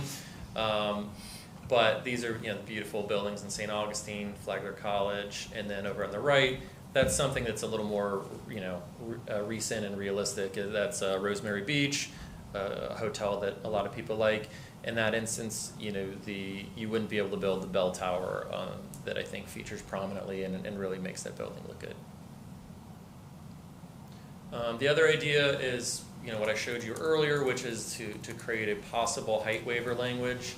And this would be just for a partial, I mean, like I said, there's a lot of different ways you could write it. As it's written now, you know, it says that if you create 15% civic open space, so, you know, triple what's required by code, you would be eligible to apply for a waiver for a partial 5th story, which can't exceed 50%. Now, because there's a waiver, they have to provide public benefit, and if the council thought it didn't look good, you don't have to approve it. If you know, during the site plan process, we absolutely on you know, a project that would be 4 or 5 stories, we would absolutely ask for renderings at the street, so you would be able to see exactly what it looks like. So in the 1 Main Street instance, we'd ask for a rendering from US 1, from Old Dixie, from Tequesta Drive. I've done it before on projects where I'm showing it from nearby residential neighborhoods. And so the council would have a very good understanding of what that would look like. And if the council didn't like it, you don't have to approve it. And as I said earlier, you could restrict it to only uses open to the public, like restaurants and lounges. You know, here's some good examples of, you know, rooftop lounges. So that's the Restoration Hardware in downtown West Palm, where they have a, you know, beautiful rooftop dining that people overpay to go eat at. And here's a rooftop dining lounge in Miami. There's, you know, well, that's a big thing in Miami. I'm going to New York City this weekend. That's the hottest trend, is having, you know, rooftop lounges and restaurants where people can go to, and, you know, you can design them to look, you know, where you really don't even notice them that well from the street. Here's an example of one. This is in Jacksonville, where there's a brewery that has a little bit of a rooftop bar there, and when you get down to the street level in a 2-story building, you can barely even see it. Questions on height? Council? I don't have any specific questions. I think those are some interesting options. Still kind of thinking about it. Yeah. Well, I'll jump right into density. So the village currently allows a residential density of 18 dwelling units per acre in the mixed use and C2 zoning districts. As I said, we have that maximum floor area ratio of 4:2, which you can't even conceivably build with our height regulations. Want to give you guys some examples of what density actually looks like. So I found an architecture firm that had created this guide of the different type of housing units and what the density generally equates to. So you're going to see some very dense projects here. They're simply just here for for you to look at. They're not for consideration whatsoever. Or there's 150 dwelling units an acre. We're not considering those. Just for reference, they're in here. So I was afraid to even put this in the staff report because of that. So townhouses or row houses, typically about 12 to 18 units an acre, which is around where we're at with 18. Cluster or manor homes, again about 15 to 22 an acre, kind of similar to where we're at the 18. Garden apartments can be generally around 18 to 25 an acre. So this is village, cluster, or suburban homes. Again, kind of a 3-4 story multifamily that's spread throughout the entire property. A 4-story building with a central garage structure. This would be a little bit more of an urban project, 45 to 70 units an acre. So again, at 18 units an acre, this is not the type of project you're going to be getting from that. A 5-story with a central garage structure is 80 to 95 an acre. 4 or 5-story over podium garage, 90 to 110 an acre. So again, these are things, mid-rise housing, these are things you're going to see in downtown West Palm or maybe in Palm Beach Gardens. Interesting density comparison. So I showed some of these to you at the last meeting. I forgot to add the one on Fiesta. So I think it's called Ocean House. It was recently bought. Ocean House has the highest density of these 4 you'll see here, and I'll walk you through the density on each one of them. But it's a 2-story building, has the highest density of these 4 multifamily. So Central Gardens on Palm Beach, Central Boulevard in Palm Beach Gardens, it only has a density of 19.5 dwelling units an acre, even though it's 5 stories. But it's 33,000 square feet per acre, and it's a 5-story building. And the density is low because it's mostly 3-bedroom units. So there's kind of this relationship between the size of unit and the amount of density and mass. The Point is just south of FPL on US 1 in unincorporated county, 22 dwelling units an acre. The square feet per acre is 26,000, so 7,000 square feet an acre lower. 3 stories, and it's a mix, more of an appropriate mix of 1, 2, and 3-bedroom units. Atlantico at Alton, 27 dwelling units per acre, 33,000 square feet per acre, and this is more of a mix of 1, 2, 3-bedroom units. And then here we get to Ocean House and Fiesta. So this one's a whopping 30.7 dwelling units an acre. I was very surprised to find that number. But at the same time, it's only 22,000 square feet per acre. So 11,000 square feet per acre less than Central Gardens, but it's only 2 stories. Now, of course, this isn't something that could get built nowadays. There's not, an appropriate landscape buffer. It's not the type of project we want, but it's just an example of showing that, a 2-story building can have a higher density than taller buildings. And if you were to ask the average person out there, which is the highest density of those buildings, they would say, the 5-story and the 4-story, not the 2-story. So these are the density bonuses I showed last meeting in North County. A lot of them are geared towards workforce and affordable housing. That's pretty consistent, around the state and around the country. But there are a few that are just tied to public benefit. So in Jupiter's PUDs, you can get an extra 2 dwelling units an acre if you provide public benefit for that. Lake Park has a complicated thing where you can use the density from, unused density from other projects that aren't built. We don't want to consider anything like that, but it's an interesting one. And then in Juneau, their density bonuses vary by district, but they're allowable within their PUDs, just like Jupiter, and you have to provide public benefit. So any increase in the number of dwelling units allowed per acre requires an update to the comprehensive plan. That's a difficult and lengthy process to go through. We could certainly do that if council wanted to. But there is kind of an easier way to allow additional dwelling units without amending the comprehensive plan, and to also kind of promote smaller, more affordable units, as the mayor said in that comprehensive plan provision. One way to do that is to change the definition of dwelling unit to count 1-bedroom units or 2-bedroom units as 0.5 for density purposes. So here's some examples and here's just the Santa Barbara one here is just kind of an interesting one, just for understanding the relationship of average square foot and density, right? So in Santa Barbara, if your average size of your unit is 905 square feet, you can get 27 units an acre. If your average size is 14,000, you get 15 an acre. So they're clearly showing that there's kind of a relationship between the size of the units you're providing and the number of dwelling units you can actually provide on a site. There's a lot of stuff like this happening in California. They have a huge housing crisis. They're probably a few years ahead of us in that regard. So they're probably thinking a little more forward than we are on that at this time. Locally, both Stewart and Martin County do have a very similar provision to the one I referenced. So in the Martin County CRA code, units that are 800 square feet or smaller are counted as 1/2 of a unit. So kind of the exact same thing I proposed and mentioned at the last meeting. And then Stewart has 2 different types of bonuses they offer in their urban PUD district.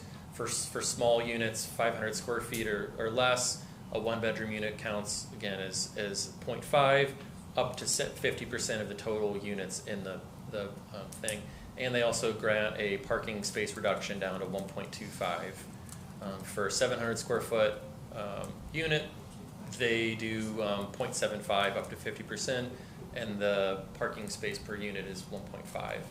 And then in their mixed use PUD district, they average out the total average square footage of units and give you a density bonus based on that. So, if it's 1,000 square feet average, you get 5 dwelling units an acre.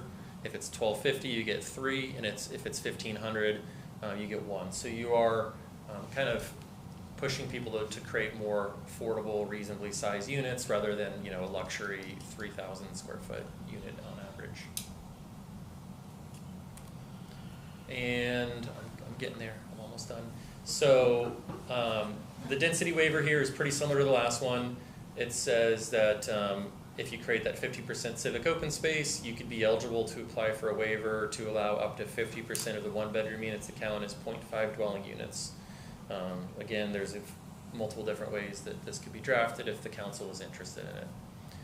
Also, in terms of parking, council asked at the last meeting, how does allowing that bonus affect parking? Should there also be a parking reduction? And that's something the council could consider.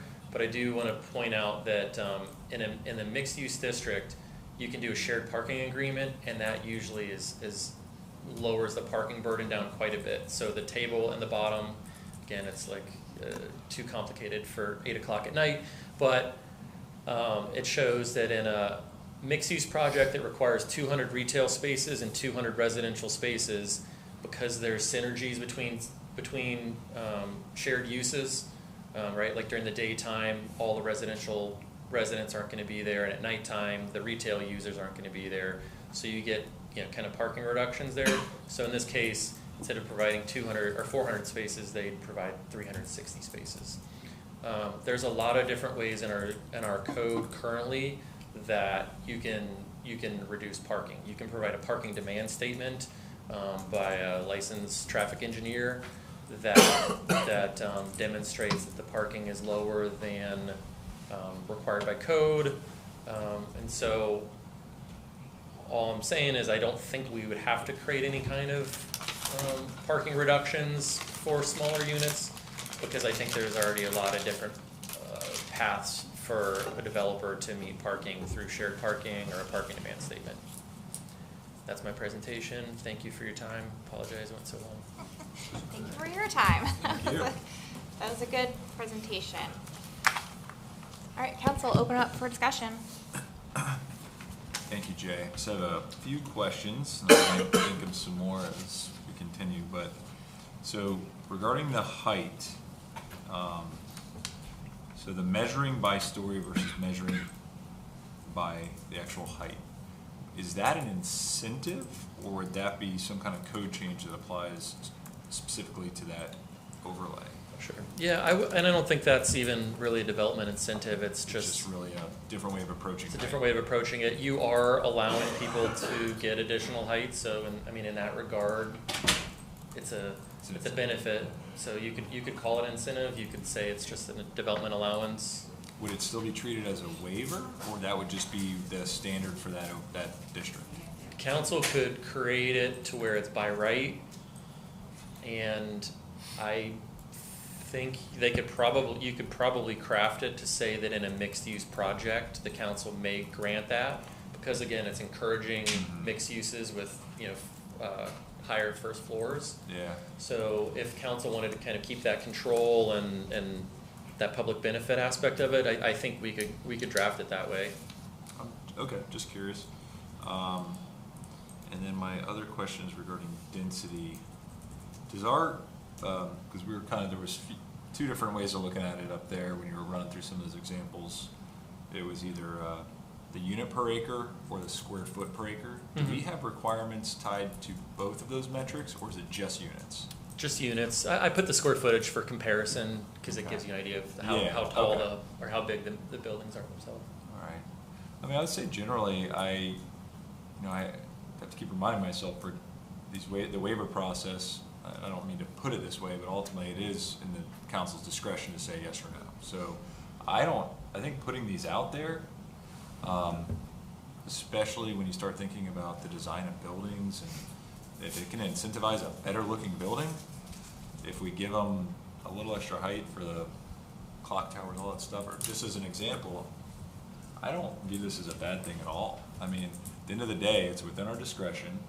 It's just creating options for developers to say, especially when it comes to the public benefit or civic open spaces, like, hey, we really need this. If we can get this extra half story or whatever it might be, we're going to give you the additional civic open space that we may never have that opportunity. We may say yes, we may say no, but that's in the council's discretion at that point when we're sitting up here. So generally, looking at development incentives as a whole, as long as I think they're reasonable and again, we have the discretion, then I have no problem talking about this or looking at these options. I'm still kind of thinking about the ones you put up there as far as which options I would go with if I had to choose, but as a whole, those are my thoughts. In regards to height and density, again, I'm not a big fan of increasing those because the village is lucky that we even have what we have. I would highly advise us as a council not to put it as a right, but keep it as an incentive or a waiver, because I've said before, for me, these kind of things absolutely have to be per property project based on location, public use, everything about it, where it lays, and then obviously we need public feedback, because I would never vote on something without public feedback. So that would be my advice, is we just keep it as an incentive or waiver, not for right. And then what was the other thing? Oh, the examples you showed for those increase in densities, even though that hopefully would never be us, but some of those massive numbers, I do take into consideration when I see those, the buildings I see, but where's the parking? So those are things, so I know when we talked about when you slipped last time, that half a unit consideration, but then how did that affect the parking? Because are we looking at a garage attached to the buildings now? Are we looking at bigger parking lots? I did have the pleasure of driving around the past week. I see a lot of that style of the buildings with the parking garage attached. I really hope that's not where we're going. That's not lovely at all. But when I see the density, so if we ever consider an incentive or a waiver increasing density, I just want to make sure we talk about the other logistic of that, what goes with it. Yeah, and if there's a parking garage that would ever be required, I mean, ideally it would be wrapped, right? You can design them now to where the parking garage isn't noticeable. So that's something that the council could look at, right? So you could say, we don't want to approve this waiver because you have a standalone garage that is not attractive. Sure, but again, that goes back to council discretion. Sure. So I absolutely would support council discretion on any of these. I agree with my colleagues, giving, again, and I've said this in prior meetings, you know, we have a master plan that details and puts forth a vision from those people that participated in the charrette. And it comes down to, you know, really this overlay. I don't want to say this parcel, but it lays in this overlay, in the village overlay. And we can't ask somebody to build our vision if we don't give them the tools to do that. And I think these waivers are the tools to do that. But I also think they need to give up something at the same time, which that the 15% recommendation that you came up with, I was kind of trying to thinking of this subject property and breaking it down and what does that look like. And again, because I want people in the public to understand, if you just look at an aerial, you're looking at a one-dimensional. Well, this is a three-dimensional loss that the developer will be doing, so we can obtain and achieve the vision that our master plan looks for. I like all the recommendations that you put in there, again, because it gives us the ability to, gives an applicant the ability to build what our residents have said they'd like to see. It provides open space, it provides an abundance of open space, but I think because of that, they need to be given a density or a waiver for the density. I like it in the one bedrooms. And I like the way the shared parking can work. I think that's a great opportunity to encourage that mixed-use development in the village overlay. But when it comes to the height, I know we had something in there of like a 50% of the floor area for the rooftop something. You know, if they choose to do a rooftop up there, I think it should be a little bit more than that, maybe 65, but that's up to the council. But I like the recommendations you put forward. I think it allows us to build a vision that has been set forth by the residents and prior councils as well. So I'm still going with, I said last night I've talked to a lot of people, and the majority still are not in favor of additional height or density for, a little bit more of an open space. But I keep coming back to the matter that we are only discussing this because of one Main Street property. That's it. That's truly the only reason we're discussing this, because they have come to us. And you showed very clearly on your presentation that when we had the community charrette process, that was the one property that everyone was focused on, that really wanted to see, a great mixed-use building built there that had, above and beyond, community gathering space that was outdoor per se. So I'm still having a hard time wrapping around why we're going to add this option, a waiver option, to the entire district. And it really seems like we should be just focusing on one property. And it's hard because I know a lot of times up here, it's like you can't just favor one, right? Sometimes like you do it one and do it for all because you can get yourself in a pickle, right? But I do feel, especially based on the public feedback we got, like it is appropriate to maybe just focus on the property and not open this up to an entire district. Because I really feel like, as a whole, throughout the district, the majority of the community doesn't want that. And, if we add that waiver process, my hunch is anytime a property is redeveloped, we're probably going to apply for something. And so you are putting a lot of pressure on future, because I think the way the ordinance draft is right now, it would go to P&Z, or maybe that was one of their suggestions, but we were up for adopting it, that P&Z would see the waiver before us. So you're putting future P&Z and future council under a lot of pressure to make tough decisions if you don't open up the whole district. So I'm still trying to wrap my head around why are we potentially adding it to a whole district when it's very clear, even based from community feedback, it's just this one property. Everyone really wants to see something special.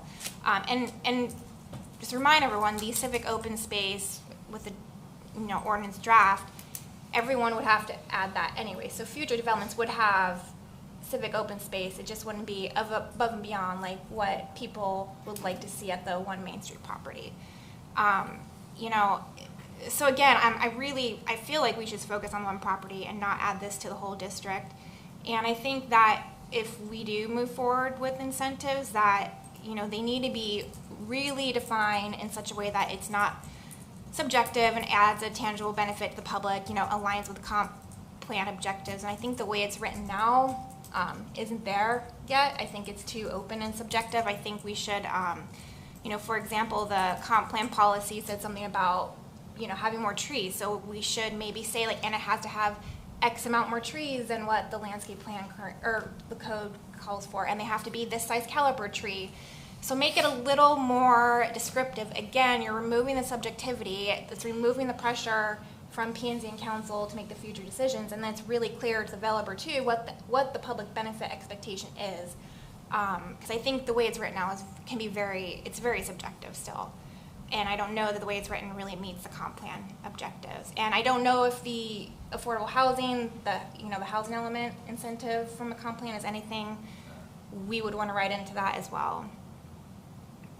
And then not only just, like the trees, but, it has to be a community gathering place. It has to, if we are attracting a community gathering place, I don't know if our code requires bike racks, but things like that, like you have to accommodate bikes, the parking for that. If you're attracting people to the space that maybe aren't necessarily going to shop there, so you're attracting even more people that would be attracted otherwise. And like I said, we're working towards more connectivity for biking and walking and golf carts. Even that's a place I think people can golf cart, to that area.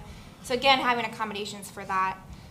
The density, I'm still really wary about density, and again, if incentives, we move forward with it and it's applied to the whole district, like long term, you're putting a lot of pressure on our infrastructure, our public safety, parking, traffic.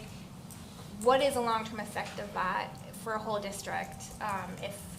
And again, I know council can deny it, but I think it's our job to make sure we set up future councils for success and think of everything we can, if we're adding this. The height, Councilmember Painter brought up, maybe that floor by floor would be an incentive. I don't know that I want to change the code, but leave that as an incentive. Like you could have these different, measure by the floor and have, first floor, like you outlined. I mean, I've seen that in municipalities. It's not unheard of. So yeah, I would not be in favor of changing the code. The one that I might want to consider, I don't think this would be an incentive, is that architectural feature. So with like you said, we're kind of creating boxes, maybe. So that might not be separate, I think, from the district overlay, any of the overlay districts. I think that might be something we want to just kind of separate look in the code and apply that maybe to the code and not so much the districts. What does council think about that? Because you are just kind of missing out. While you're on that topic, I think we have that for our residential stuff. Remember Neil's a couple of years talking about the roof lines of of residential houses on our west zoning, because they didn't all just have a straight roof. Some of them had the little faux attic height windows on the newer houses. So maybe we just look at adding that same kind of language, because there was a height restriction to those specialty architecture elements. It wasn't like you could build like a point. It had to be a certain height within the roof line. So the way that the commercial is measured is the same as the residential. Okay. So if you have a pointed roof, the height is from the midpoint of the roof, not the eaves. But it still doesn't solve the architectural features part, right? So then you still can't do like a clock tower or something like that. That could maybe hide like an elevator to the rooftop kind of thing. Okay. How would it work if procedurally just applying it to a single property or 2 or 3 parcels? I think the way one of those codes reads is that the council can grant those architectural features during the site plan approval process. So we could even write in the height code, probably just like a couple sentences where it says the council may grant additional height for architectural features such as bell towers, spires, etc., up to no more than X amount. I think, was it the Jupiter one says 20 feet maybe? Well, that might be a little high, but. Yeah. Okay, so it can be applied. Yeah, we could tie it to site plan approval. I'm not against that either. I mean, I agree. We're really talking currently about one property.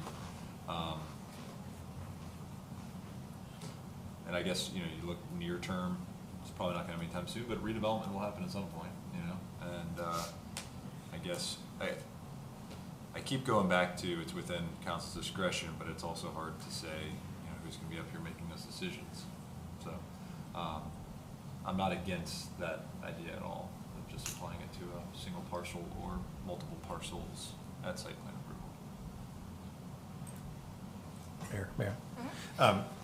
Jay, or maybe somebody, Keith, perhaps, when does something become spot zoning? I've heard that term, when you're selectively choosing parcels within a district. Are we spot zoning, and how does that look, or where do we stand with a liability standpoint for that? Well, whether or not this is spot zoning, I would be more, my advice would be to look at this not for just one or two parcels, but I understand what the mayor's saying, but I think it's more defensible and to put your waivers or incentives either in a zoning district or in an overlay in the district, because even though if there's today, you may only have this one particular thing that's in play, you know, the reality is a lot of this isn't going to be brought to bear on properties for years down the road. And in 5 years, something else may be in play in that right next door to it, or 10 years. And so, you know, I would advise the council not to think about just what's going on today, but to think about ultimately what you want that whole area to look like, because this is going to take time. This is not going to get all redeveloped next year. This is going to be way down the road. So, you know, to say we're only going to allow waivers on this parcel, that there could be some exposure there.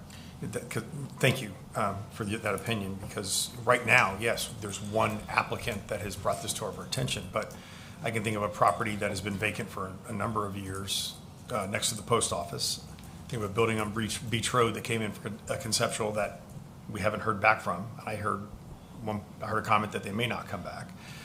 There's a CMIX property, correct, that's within this district that is in the process of being demolished. So within 6 months' time, we could have a number of people coming back looking for something. That's why I've always stressed the overall district versus, and maybe it's the wrong word to call it spot zoning, but that's just what comes to me. So that's why I was looking for it in the overall district. Right now, there is only one. I'm just not in favor of adding it. And I think I brought this up at the last meeting. Could we add it just to the mixed use zone in the district? 'Cause I don't know how many other zones are in. How many zones are in the village center? I think there's 3. There's Mixed use. Would it be appropriate just to allow for the mixed use zone Right, in around the village overlay? Yes, I mean, that's to just have it in the overlay. I think there's a way to articulate why we only want it in the overlay. And also the draft incentive language says for parcels 2 acres or larger. So we had some other stuff in the new overlay code that tie things to acreage size. So that way it wouldn't be available to every property, but Gotcha. when there's a large assembly of land. So there may be a few opportunities, but not every property could do it. And then the examples you provided from other municipalities, how is it all via waiver process for their incentives? How do they handle incentives? A lot of them were by right, well, a mix. Like, so Juneau says, council may approve an additional extra story for height. I don't think they call it a waiver, but they just say they may approve it. Just like the Lake Park one says, the town council may waive a 20% increase in height. So those ones are kind of waiver or council approval. The Jupiter Inlet District stuff is by right. The Abacoa stuff is by right, and the North Palm is by waiver. And some of those density bonuses I talked about were by right. Like, so the ones in Martin County and in Stewart were both by right. Okay. And then I have one more comment. There's some other policies in our comp plan that if we go down the route of adding an incentive waiver, I think that they should maybe be written into the waiver so it's really clear the expectation of what, the public benefit needs to be provided. And how to align with the comp plan. So I don't know if I need to read them all now. I can do it at the next workshop or meeting, but there's just a couple of policies I think would be important to identify. And that's something that we can do during the comp plan rewrite process. So once we're kind of through with this, the EAC's comp plan recommendations are going to kind of come forward. So we could roll any other comp plan changes kind of into that one. Well, it wouldn't be a I think it's stuff from the comp plan that would apply for consideration for a waiver, Okay. like stuff that, Understood. like when we have I can't remember, there's an outline in the ordinance draft that says like it needs to, meet this, meet that for a waiver. So maybe adding some of the policies from the comp plan that are applicable, because there's some, like for example, respect the privacy associated with the existing open space. So there's just a couple that I think would be really applicable to adding as a consideration for the waiver process that they have to meet.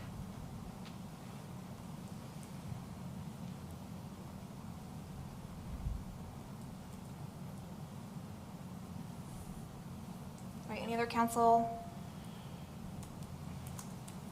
comments, questions? I have none. None. What's the next step from here? Any public comment? Oh, yeah, good idea. Any cards, Lori? Yes. Ryan Frankel.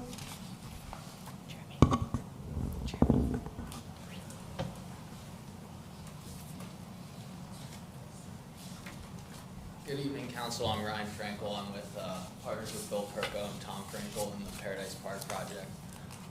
So currently in the code, you guys have unity of title, which allows two adjacent parcels to, I believe, to combine ownership, or combined, if they're the same owner, to combine together to allow it to be one parcel and zoned as one parcel and all the requirements. One thing that would be beneficial to the nature of our site and the parking agreements that we have with Betsy, the neighboring an office building, which would be allow unity of control, which allows two separate ownerships to kind of combine their parcels as one, so it's zoned as one for shared parking purposes. So this is one thing we'd like you guys to consider for additional incentive, or maybe an overlay in the mixed-use district, as it allows mixed-use developments to kind of share parking and commercial and residential requirements for that site. Thank you very much. Thank you. Thank you, Ryan. Marcia Nielsen.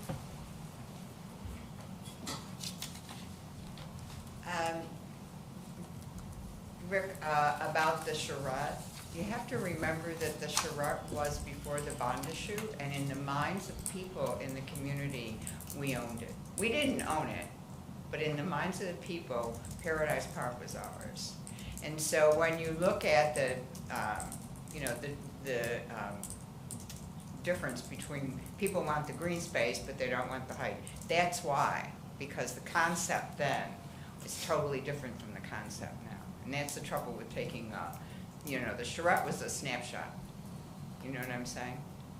So that's why there's this conflict from people who say, oh yeah, I want green space, but the concept then was not that that was going to be built. Don't ask me why, but it just wasn't. Molly, you took the words right out of my mouth. I almost didn't even get up, because the post office is there, and in this fiscal year, the post office is going to have about a $6 billion deficit. And that post office is a satellite of Jupiter. So if there's a consolidation, that's going to be on the list, I'll tell you. The library is another thing. It's the smallest library in the system. And then futures too, I don't know who in the room besides Pat and I was here, and Tom, all the concessions that had to be made to get futures in. That's another big plot, and things can change. So please do not look at just one parcel, because those 3 parcels that I mentioned in the next 5 to 10 years could all be at risk. Thanks, Martha. Thank you. I don't have any. Any other public comment? Mr. Bradford?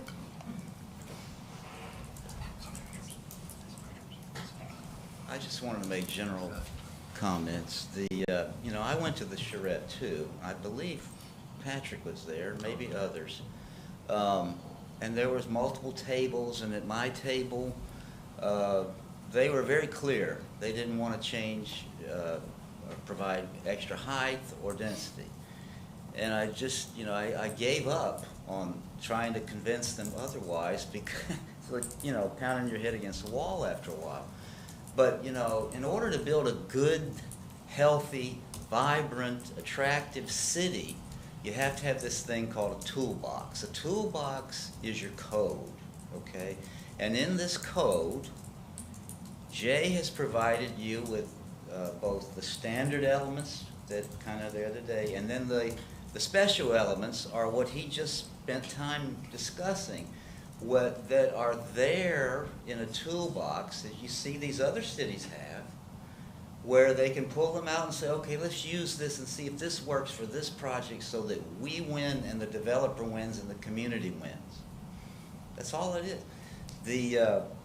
There may be merit to what you said, Mayor, in regard to why are we doing it in the entire district overlay? And there is, the spot zoning popped into my head. And maybe one of the options to deal with it is just do the entire block and make it be whatever this thing's name is. And, so then it would be Bank of America, CVS, the Betsy's property, his property, and the Wells Fargo. You dodge the spot zoning, and maybe do something to make sure that along the edges of the property where the right-of-way is, that those can be there too, because you can get special dispensation perhaps if you do a betterment of the right-of-way and you're a developer and that might be something you want someday. But that's, you just can't do these kinds of things. The quality projects that you may drive to see in vacation or wherever it is that you see it, it's all subjective. What you like, I might not like, and vice versa. But wherever you see something beautiful in an urban setting where things are tight and it's hard to do, you can't just have something set in concrete. It usually doesn't work, doesn't result in a beautiful thing that everybody's proud of. So just feel comfortable and do the best you can. And Jay's given you a lot of options to play with, and you've got time to think about it. So think about it, come up with a good toolbox for Tequesta. Thanks, Tom. Ms. Watkins?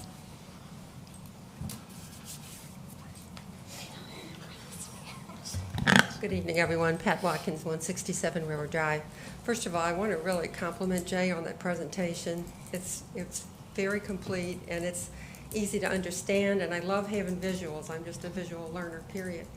I have to agree with Tom, and I've mentioned this to you guys before. It's just my opinion, but we worked so hard for so many years to get the development process workable with the village, and developers not to, immediately say to question like, oh, they don't want to do what, we have to work with them. Whether it's today or it's 15 years from now, you're going to have developers, we have some older properties, who are going to need to do something. And I'm not saying make it so loose that we can have something horrible. At the same time, I hate to see you make it so stringent that we end up with cell block buildings because you're just seeing basically 4 stories, 50 feet, that's it, done. If you get a little too specific, I think it only hurts us. The village is precious to all of us who live here, but we want properties that look nice. We want them to be welcoming looking when you're driving through. You're up there in the very minimal commercial districts we have. But I just would caution you about trying to make things so stringent that A, developers don't want to develop here, or they can't possibly buy a piece of property at the current values and then make a profit on what they're putting on it. They're businessmen. They're not going to buy these properties to redevelop or develop if we have vacant land, which we have very little, and make it something that's an asset to this village. Thank you. Thank you. Mr. Perko?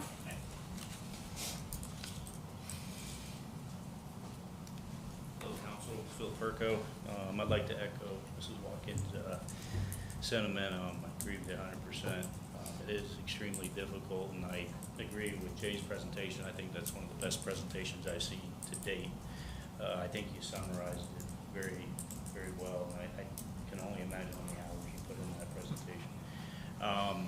And Mr. Bradford, agree with you 100%. When we looked at this project, obviously Treasure Coast's direction is what we felt like the experience should be for Tequesta. And you know, everyone always talks as Jupiter out of downtown. No, Riverwalk obviously improved over the years. Tequesta, same thing. The off, you know, usually reference Stewart. You know, that's a cute downtown. It's charming, and that's something that, you know, we feel like this area can be. With that, you know, to do a project like this, there's existing conditions, and Ryan alluded to the fact that there's some existing shared parking agreements, makes it challenging. Got to cooperate with other property owners. But at the end of the day, when you're trying to do a quality development, and the code is dated and you need to bring it up, optionality for us is key. The more options we have, the better product we can build. It really comes down to what do you want the community to experience. And I think we're all on the same page there. It's how do you get there aesthetically, how do you get the right circulation, safety. So many things that come into play here, and I think with optionality is key. So if we come in and we needed waivers, we got to put our best foot forward. And if you don't think we did, I mean, we're obviously not going to be successful. So we're doing it in West Palm with waivers, in the city. We're doing it with the county recently with the new condo laws. We're going to be building a resilient building. So there's a lot of opportunities, not only to plan for aesthetics and the way things function, but safety in the future, for things to be resilient. So that's something we're looking at the site as well. There's different green building standards other than LEED that are user-friendly. And so, again, I just encourage you to look 50 years out, 40 years out, optionality, council changes, waivers are not a given. I agree with Mr. Davis. You know, for us, if you just did it for us, you're going to set precedents. And, you know, what does that look like? And you know, the idea is, you know, that we want to de-risk the situation on both sides. So I appreciate everybody taking the time to hear us out. It means a lot. We look forward to working with you. Thank you. Thanks. Thank you. I think that's all the public. All right, council, how would you like to move forward? So my suggestion is if the majority wants to add some sort of incentive, we need to identify those for J, and then also if we think they need to be maybe a little more descriptive, not as subjective as it is now, give them that direction as well. I guess the main thing we need to figure out is it going to apply to the district as a whole, a block, a single parcel? It's pretty critical. Well, I'm having it, so what Mr. Bradford brought up doing like the whole block, is that? Right, so there may be places where increased height or density makes sense in the village, and there may be places where it doesn't. But, you know, we need data, and we need to be able to point to something and say, you know, it makes sense in this block because this is more centrally located, more commercial, and this doesn't make sense over here because this is closer to single family, whatever it is. But you know, yes, the short answer is it could be a block size, but we just need to be able to define why that's where we're framing it in. And I believe that we had that conversation when we were meeting with the property owner. We talked like, do we identify areas where that would be applicable versus the entire? Yeah, and I think a good way to do that, gets a great point that Keith just brought up, but to do it just to everything south of Tequesta Drive, because on the north side you have some kind of more medium density residential townhomes that are like two-story. So, you know, as you go away from there, it might be more appropriate to have that height. And then, of course, on the other side of the tracks is Cypress, so you don't have any single-family homes there. So If you were to make it just south of Tequesta Drive, that height would be away from any single-family homes. So that's a thought. Right, and like the very north end of Old Dixie, by our water utility, does that really make sense to make that a community gathering space? I mean, like I said, it makes more sense for it to be a little central. So we're not, so maybe that's something you could look at, kind of identify areas where it would make most sense. I mean, I would say everything south of Tequesta, because also, the village public works yard, if we were to ever dispose of that, you could, if a developer could assemble a few parcels there, you could create a really truly walkable village. Everything south of Tequesta, you're never going to be able to do that. South of Tequesta Drive? Yes. Okay. You're never going to be able to do that north of Tequesta. Right. So east of Old Dixie, south of Tequesta. Do you have the overlay map handy or no? Sorry. I don't. I'm pulling up the map on my. That shows do you have it or no? I don't think it's in the presentation. It's not, I looked. It's okay though. So if we did south, so that would pick up, that would also pick up this, the CMEX site. Utilities is right here. Utilities right there. When would? It's up to the south end of the village, which is Yeah, really, so it's south which of is the our road. public works plant. Yeah. I'm trying to find the overlay district that had that. I'm a visual. I need it. I think it was the May agenda, wasn't it, when we had the ordinance? No. No. It's Jupiter. It stops right there. It stops there. Yeah. Yeah, just north. I don't think it was in May. That's a big enough area that we don't run into, and maybe it's, again, to use the term spot zoning, now we're area zoning. But it's defensible because there's there's no residential in that area. And there's a rational reason to do it, like I said. Since we You're have a away few from historians and maybe someone else who used to be manager of the village, why was that road right there called Main Street? Was the intent to kind of create a city right there? Well, you had, I don't mind who answers, but the fact that we have people who've been here for so long and know the history, even why that is even called Main Street, what was the concept of it even being called Main Street? So yeah, Tom, Mr. Maybe Bradford, please come historically, up. He that does was know. selected Yes, Mr. Bradford, you can even come up for and that. answer a question, please. Because Publix used to be there. Yeah. Well, originally it was called the Village Center Master Plan. And I won't go on all the details. We bought Publix, we tore down Publix, all this other stuff. But the way we had to have a valid purpose for destroying a rundown public shopping center. And the valid purpose was create a street, and we named it Main Street, and make it go right through the middle of the shopping center. And therefore, because that was the valid public purpose, we tore down through eminent domain the rusty, crusty old Publix. But we happened to feel, aside from the eminent domain, we happened to truly have felt that a street connecting the two to avoid the traffic on US 1 and the traffic on Old Dixie made sense. And so, personally, I still think it does, but that was the logic, that we needed something to bridge with Bridge Road from Tequesta Drive, and we needed a valid public purpose for condemnation. So you guys had literal naming back then, I love it. Bridging Bridge Road. Yeah. Well, that was gonna be our town center. Yeah. Right, so I kind of asked that too, because especially for people who've lived here for so long, that used to be a main attendance when the Publix was there servicing residents. Just geologically, it just has that feel for residents over the decades that for some reason that's the feel of where our little community downtown should be. So I don't know how you define that, but I mean historically it just keeps coming back to that spot. We always refer to it as the heart of the central business district. So Jeremy's gonna pull up the overlay so we can all kind of get a better, That's the one I and have. then maybe Keith can give a high level opinion. So it's the turquoise.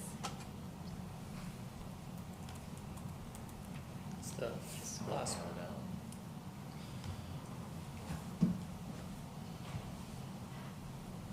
So you're suggesting everything south of Tequesta Drive to our municipal boundary? Correct. And this, I think, is an older map. They've actually changed to where the CMEX plant is in the Village Center overlay. Yeah, the one I have has the blue squares going over. Yeah, we updated that. Yeah, that's the one I'm looking at, so it includes the portion by the railroad tracks that was just demolished. So it just goes like this. So it's this one that we've been looking at.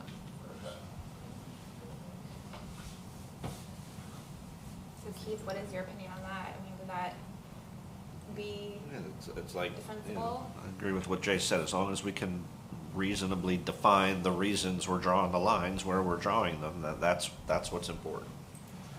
Easy to do that. I'm comfortable with that. Yeah, I am too. So does that become its own, aside from the village overlay? Oh, let's definitely create another overlay. No, we would just. He's like, I'm not I'm out. suggesting that, I'm making sure we don't have to do that. I don't want to come back in 3 months and you tell us that. So I want to Councilwoman know. Brandon, we would just say in that caveat where it's like where you can apply for the waivers, it would say for properties south of, in the Village Center overlay for properties south of Tequesta Drive, you may apply for a waiver if you meet yada, yada, yada. I'm in favor of that.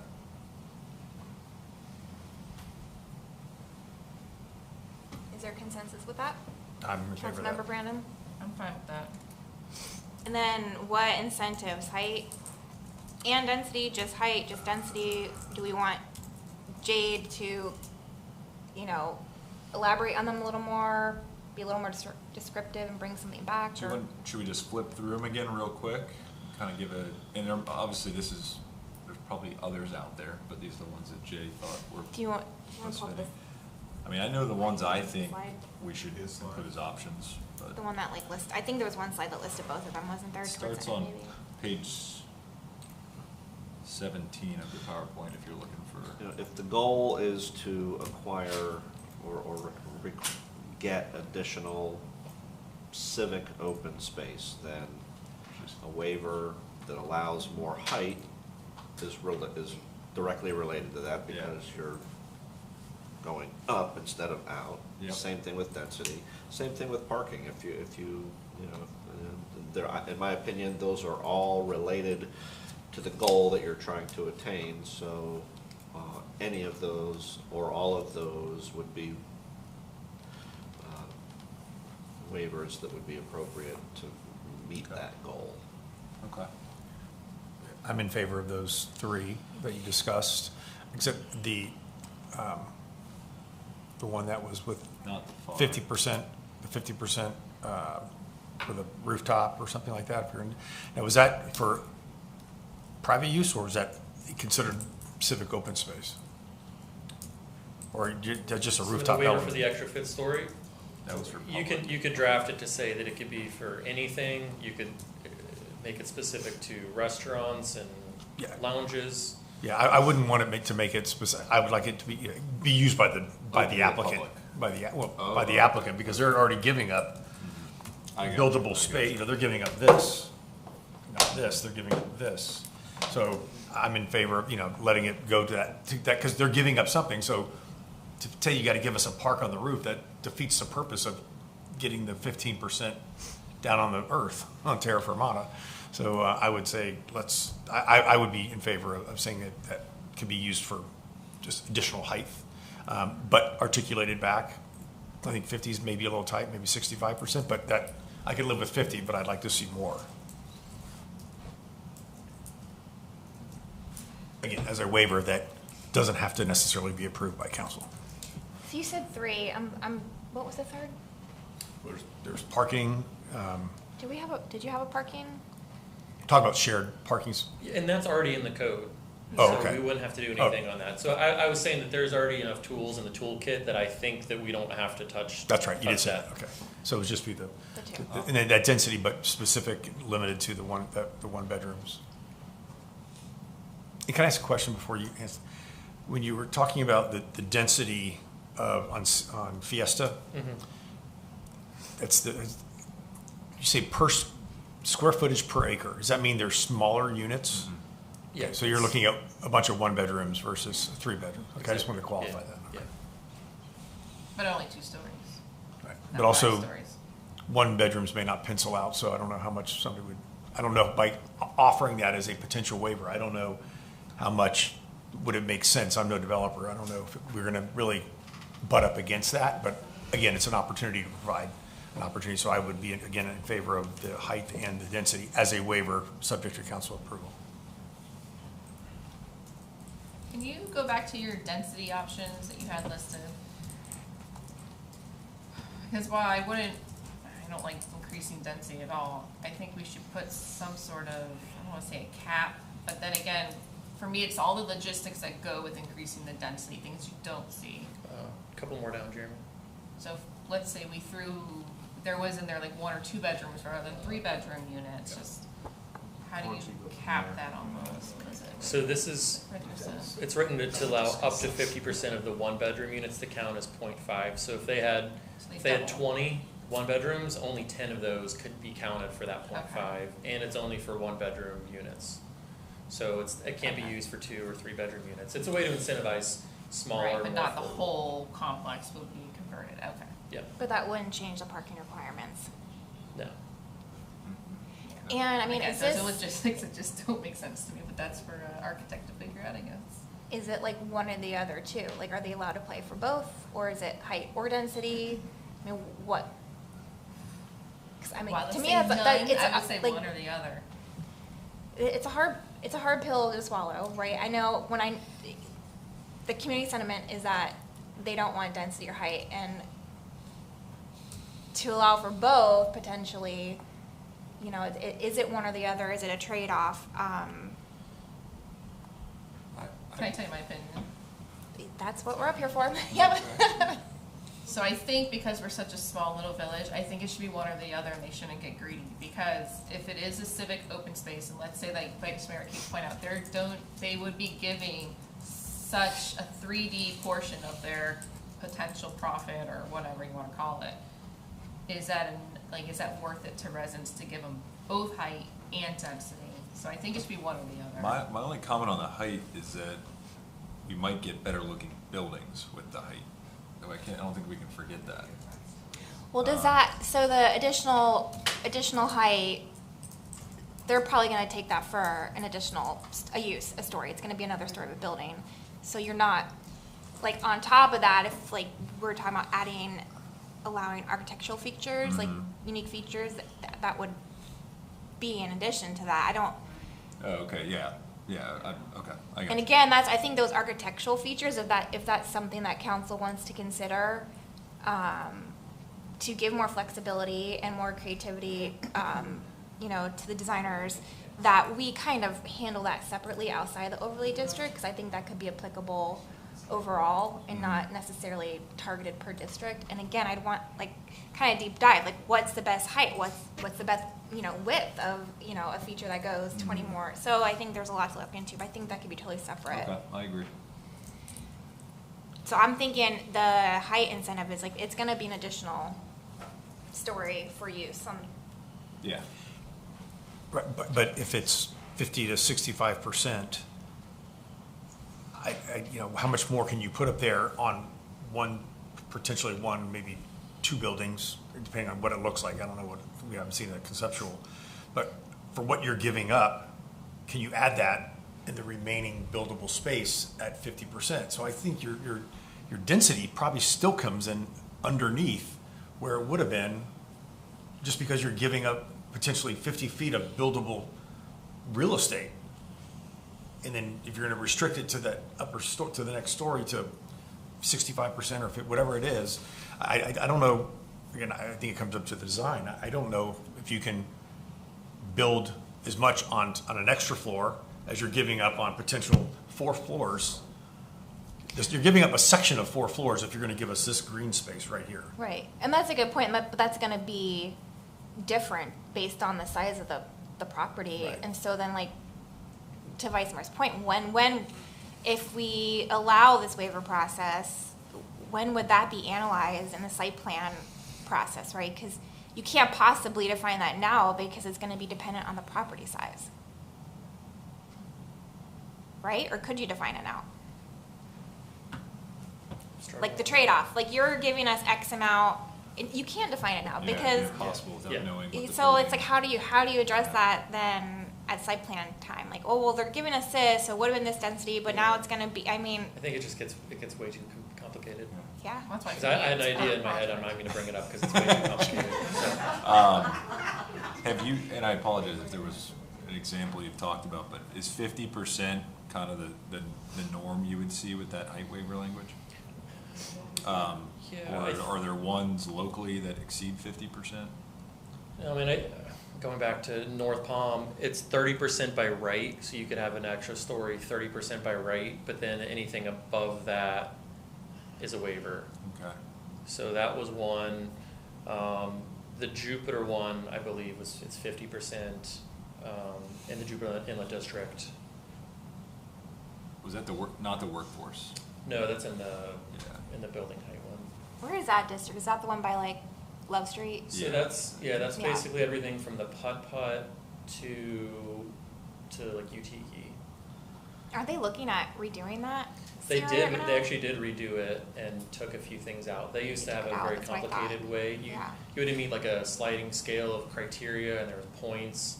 And if you met a certain number of points, you could get things, and it was just too complicated, and they took that out.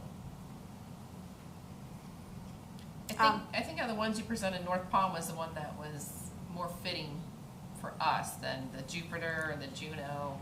I didn't like those ones. I forget what we had on it. They were all listed on there. I'm pretty sure it was the North Palm one. It's this one right here, I think. The only thing different is that they have that 30% by right. Oh, no, I don't like the right part. Yeah. So, back to my original question, do we want height and densities or height or density? It's unpopular for me to say this, but I think height and density should be able to, again, it's a waiver to be considered, because if we're gonna give up 10,000, say it's 10,000 square feet, this is the parcel, times 4 stories, that's 40,000 square feet of, and say they're 3,000 square foot units. So that's what, 3, 6, 9, 12 units. Can you put 12 units on the remaining articulated roof space, additional floor? I don't think so.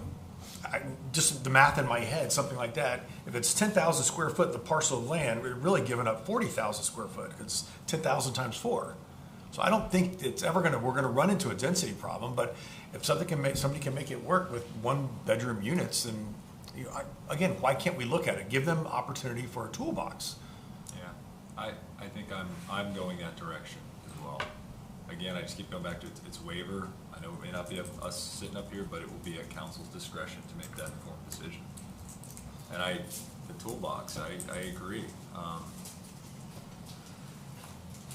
I know development is a controversial subject, but it's gonna happen, and I think we should have the ability to get the best developments we can get by creating those options. It's not by right. If it was by right, I would never be saying this.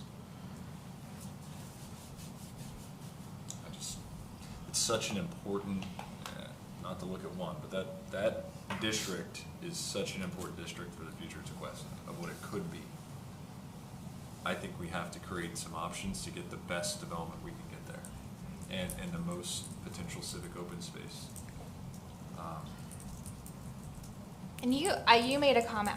I will say from the people I talk to, the majority are not anti-development. I think everyone's very realistic that it's happening. We like to see improvements, but they just want to make sure that it's not, like I said, we're not allowing giving it away. Like they want to make sure it is the right fit here. But the majority of people they understand it's things are changing, development's happening, and they're not against it. It's just managing it, and are hopeful that their council will manage it properly. And that's the check and balance. I mean, I think the only way, I'd say that people I speak with, same, most folks move to Tequesta because they're trying to get away from the development, but they understand it's a reality of where we live, and it's not, I've never viewed development as solely as negative. I mean, there's lot of positive things come out of development. I think the only way to show a common resident what this really means is to say, hey, look, if we haven't built by right, this is what it could look like. If we offer these incentives, look at this open space and look at these buildings, and I think a lot of them would probably say, I'd like to keep that option open, you know, not give it to them, but, you know, they all elect all of us to sit up here to make good decisions on their behalf. And again, it probably may not be us sitting up here, but hopefully those people are looking at the village and protecting it and the character the same way we are. So yeah, I at this time, I'm okay with both height and density. That doesn't mean you have to give them both. It might end up being one or the other at the time, but I think why not increase that toolbox, to put it that way, you know? I also don't want to forget, because I know they've brought up multiple times the unity, and I know it's a whole different subject, but that unity of title, unity of control, I think at some point, maybe you were talking to them offline, but I just know that that's come up several times. So maybe not tonight, but at some point we should talk about that. I'm undecided on the height and or density. I need to chew on that a little more. On the language too, I think it just say that creates a minimum of 15%. Because I think the way it's written now, it can be like, well, here's your 15%. So I think it should say minimum. And again, I think we should, like you said, the comp plan was specific with, you know, saving trees or enhancing trees, so maybe putting some language in there to make sure we're getting, you know, a little above beyond what our current landscape requirements are with trees, just so we're meeting that comp plan objective. And then, well, I'm sorry, I'm scrolling to the density one. A second. I mean, same on that, yeah, minimum of 15% civic open space and the tree stuff. So 50% of one bedroom unit to count, and then, like you said, that wouldn't change anything with the parking requirements, so. No. So that would be the same.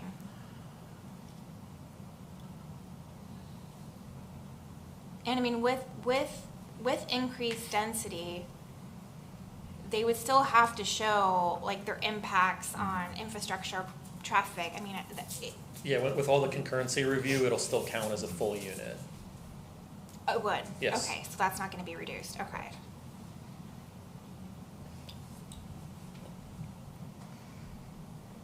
Sorry, I'm just reading my notes to make sure I don't have anything else. Mayor, can I ask Yes, Jay to please. repeat that?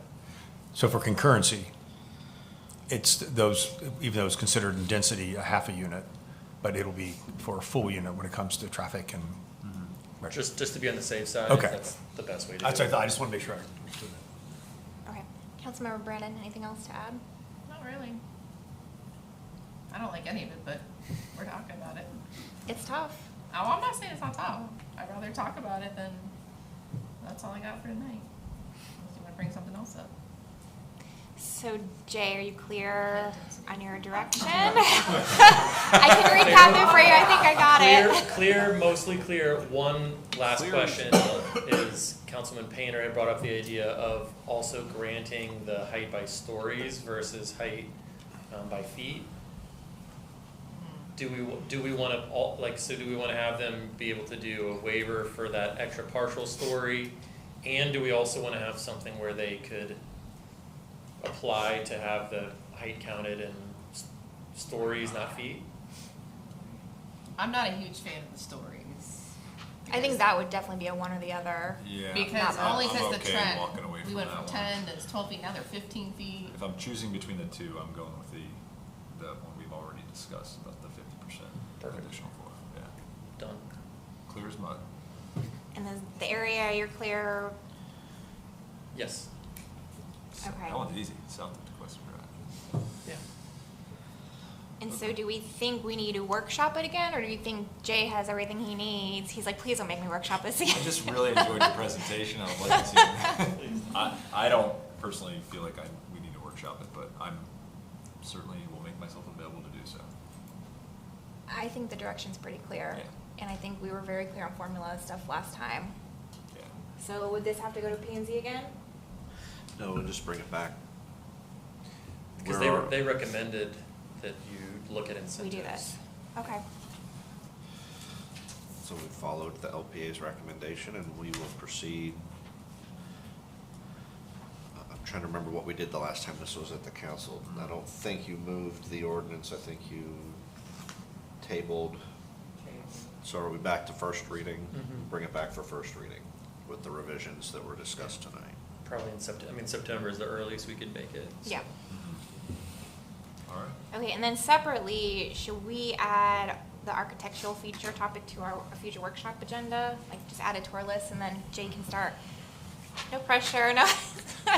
Like, no, it's not a. I'm sorry to interrupt. Yeah, no, go ahead. It's actually good because I wouldn't mind relooking at our architectural guidelines in general, so it might be a good opportunity to revisit that too.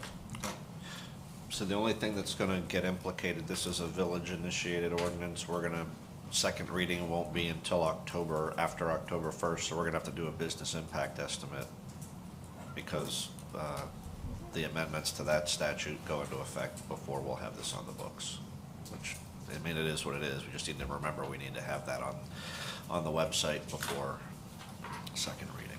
Okay. What exactly, what does that exactly mean? So last year, the legislature added a requirement when you adopt certain ordinances, you have to do a business impact estimate that estimates the impact on local business to the code. There were quite a few exceptions, and one of the bundle of exceptions was ordinances that had to do with comp plan amendments, land development regulations.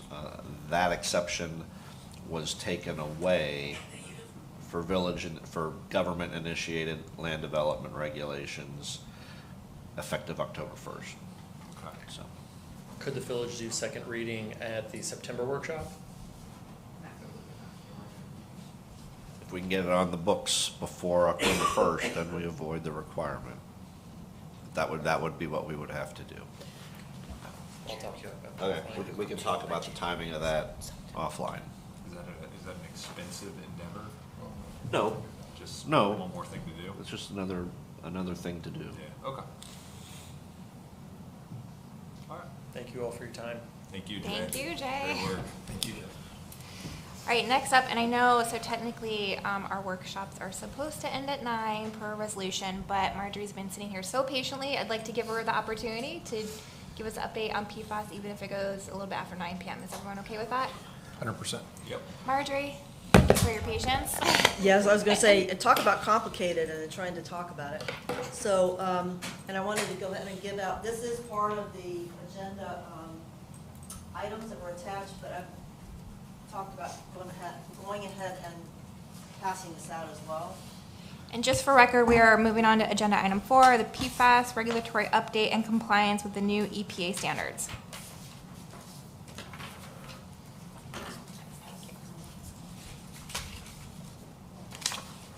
Okay, Marjorie Craig, Utilities Director. So this is just a quick update on the PFAS regulatory compliance with the new rule by EPA. And so, if you got a slide presentation, I don't know if you have it, Lori? There we go. You have the clicker up there? Do I? I do. Excellent.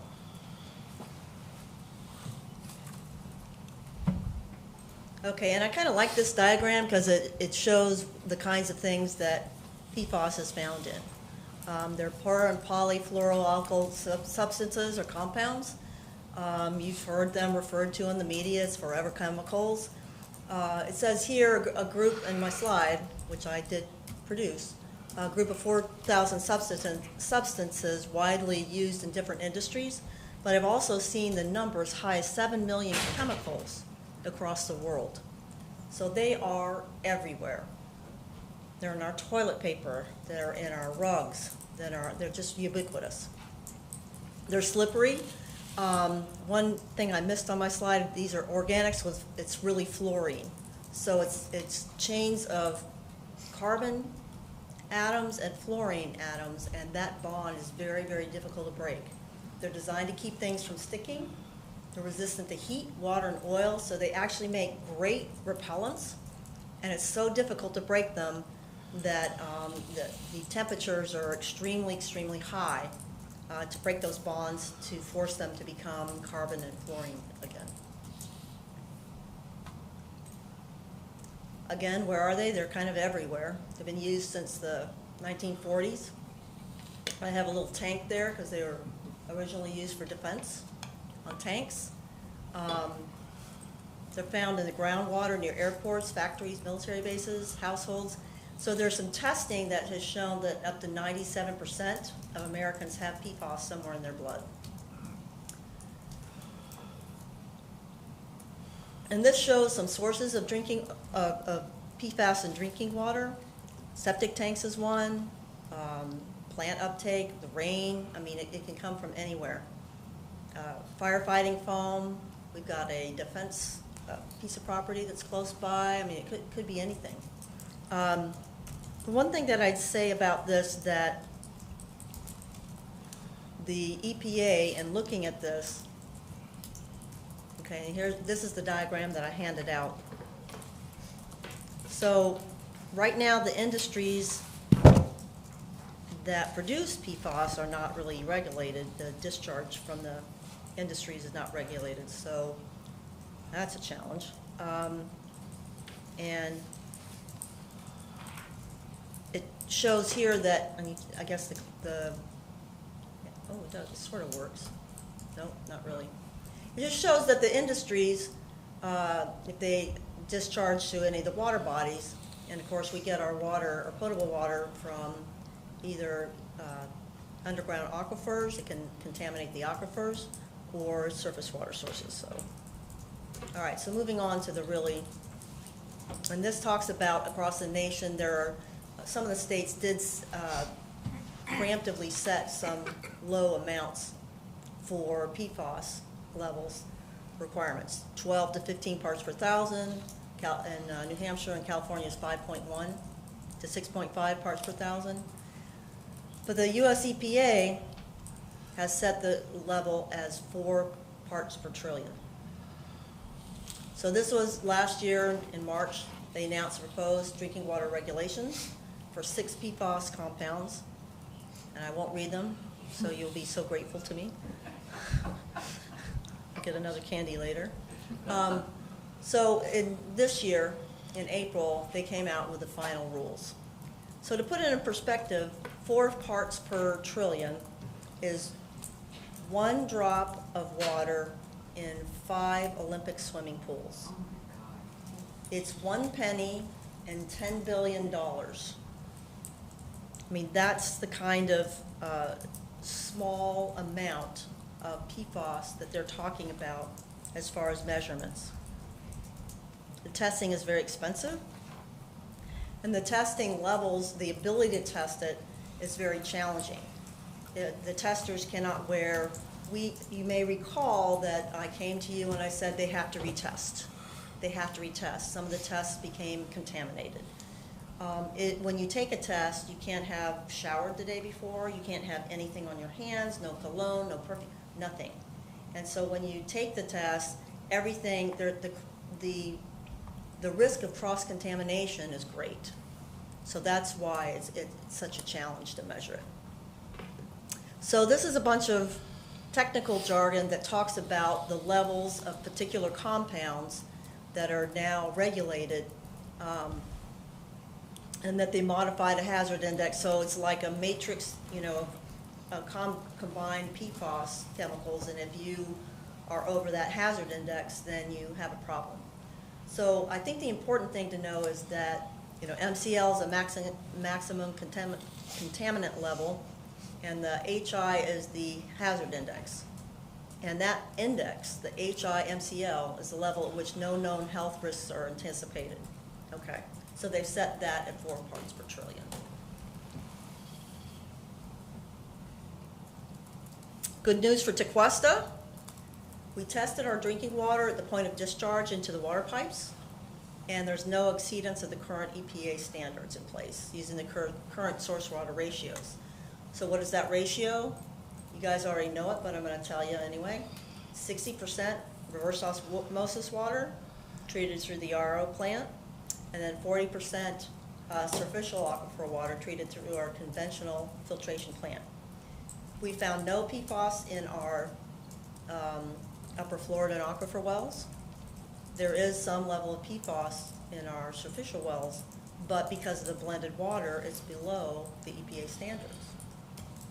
So the current blend, then we're good. We meet the standards. If we had to change our blend, or if they reduce the standards for some reason, we have looked at additional ways to treat the water. So there's 3 ways basically to treat water with PFAS: ion exchange, and that's to break the long chains of PFAS, or activated carbon to break the short chains or membranes. So right now, we're engineers, other really smart people, smarter than me, are looking at ways to dispose of and to break those chains and create ways to dispose of the concentrate or the spent media.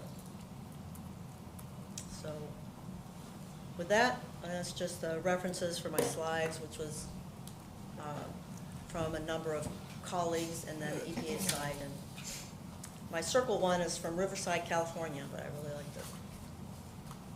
Thank you, Marjorie. Any Council, questions? comments, questions? It's good news. It's great news. Yeah, Great thank you. news. That's a great way to end the meeting. Do you have anything, Vice Mayor? No, I just, do most municipalities that have their own water facilities, like, does everybody use the RO process in addition to? We made that. Not even close. No. That's right. Not even close. Good. I guess my only question is can residents do anything? No, right? Nothing at home, like they can't do anything, it's just. You know. All right. No, our water's good. Our water's fine. It's Just not even water, but I mean, it's like the you said, makeup. it's been all of our news, it's in literally everything. It's literally in and- everything. So I'm not saying we shouldn't be cautious about what we're using, whatever like, but just, is there anything we can say to our residents, do this or do that, like, no, right? But Drink we're our doing our water. best with the water. Yeah. Okay. It's just everywhere. I wouldn't even know where to begin. They can educate themselves on where it is so they don't use those products. I mean, what are the ones that are, I Right. mean, but as far as our water, there's nothing to do, but Yeah. curling irons, don't use toilet paper, you make sure you educate yourself on all that, because it's all got PFAS in it. It's like feminine hygiene product. I mean, like It's in everything. It's in everything. Just terrible. Marjorie, I just wanted to say thank you. You know, I'm so proud of our water utility department because you've stayed ahead of the curve on this.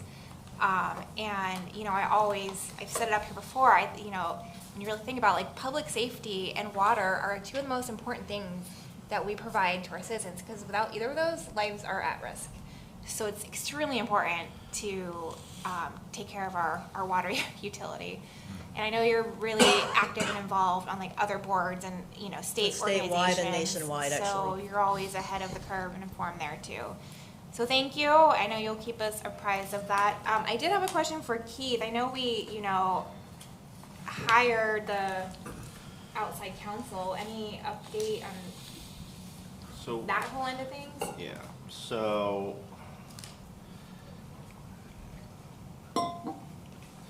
we have been listed as a phase 2 claimant in the 3M and the DuPont settlements.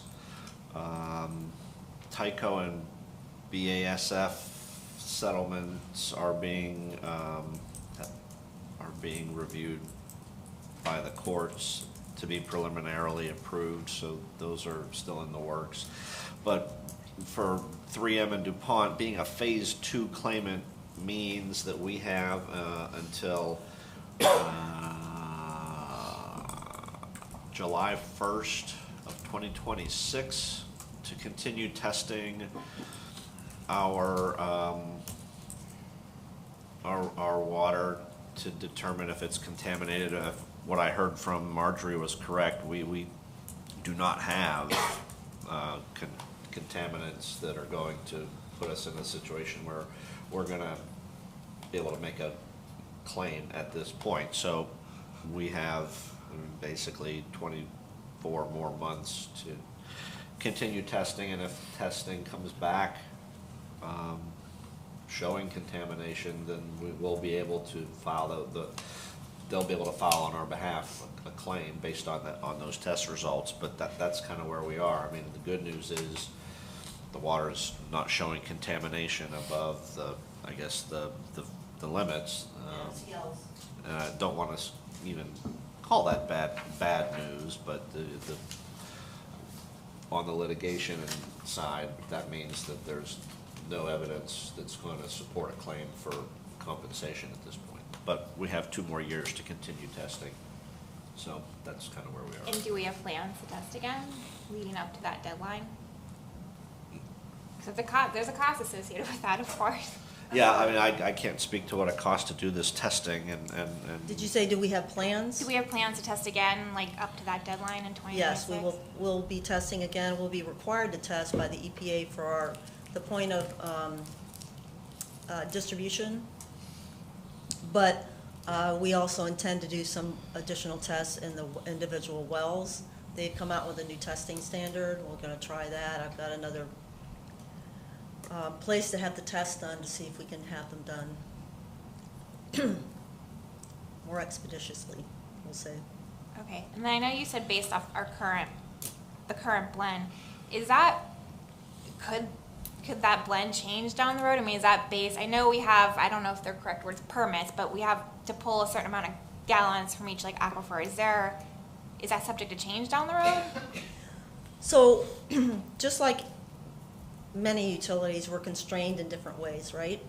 So, I think down the road we may go to more fluoride in water, but we can only do so much because right now we discharge our concentrate to the Loxahatchee River.